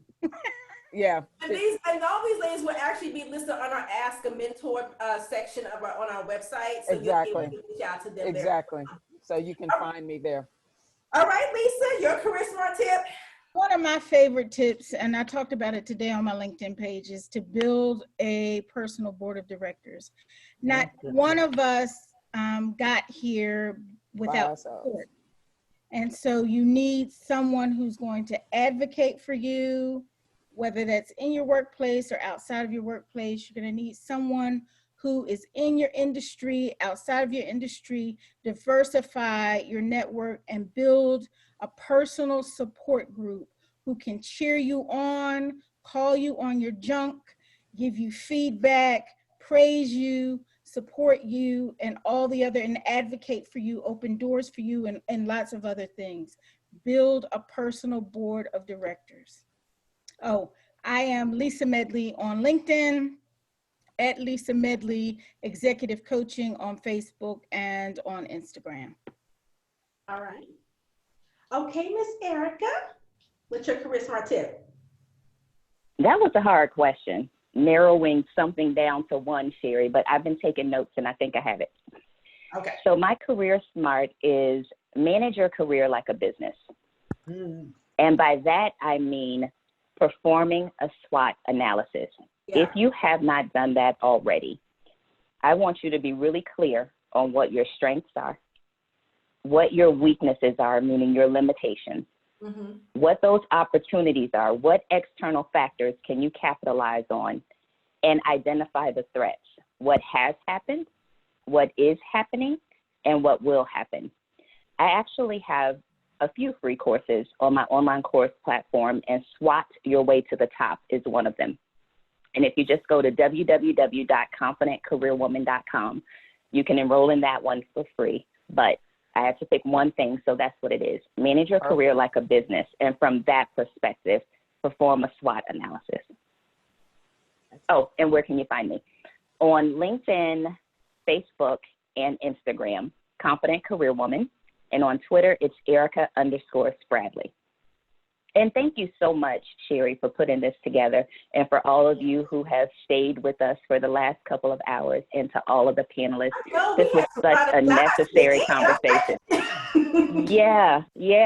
Yeah. And so hopefully, Sherry, and I've seen on Twitter, you're going to have another conversation, but this is one of those things that needs to continue to happen because women need the support. We needed the support, so we know that other women need the support, and we support women in their careers. So thank you so much. I think it's just important that, it's like a collect, like I said, it's about, like, to me, it's like more of an alliance of us as women who are coaches in this space, and sharing our expertise and our knowledge and experience, and having people who see these coaches collectively in one space. Sometimes you don't get that, see them all together like that. So I like bringing people together. So this has kind of worked out to do that. My Career Smart tip is really to know who you are as a professional. Define that, redefine it if you need to, because we all have different stages in our life where things change, our priorities change. Know your core values, know what your triggers are, know what your oh hell no's are. You got all those things you need to understand and know about yourself when it comes to the workplace, because it helps you to make better career decisions, better choices, the relationship wise, understanding what, setting boundaries. So just really take the time to understand who you are as a professional. Some of the values you have personally may overlap into, how you see yourself from a professional standpoint, but there are some things that are well defined within that space. So just take time to understand that.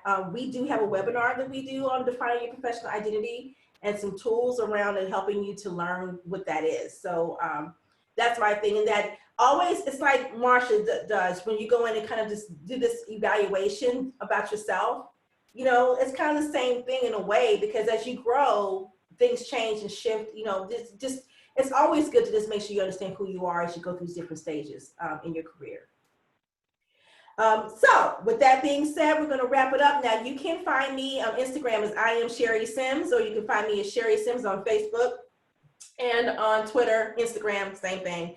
But part 2 is next Tuesday, June 2nd, and we've got a whole new group of Black women who are career coaches or executive coaches in this space, and we're going to be talking more. We're going to be talking more about women with the side hustles, and talking about how they're being impacted in this COVID-19 space, and also how are they managing juggling both, because that's a whole other conversation that we're going to be talking about.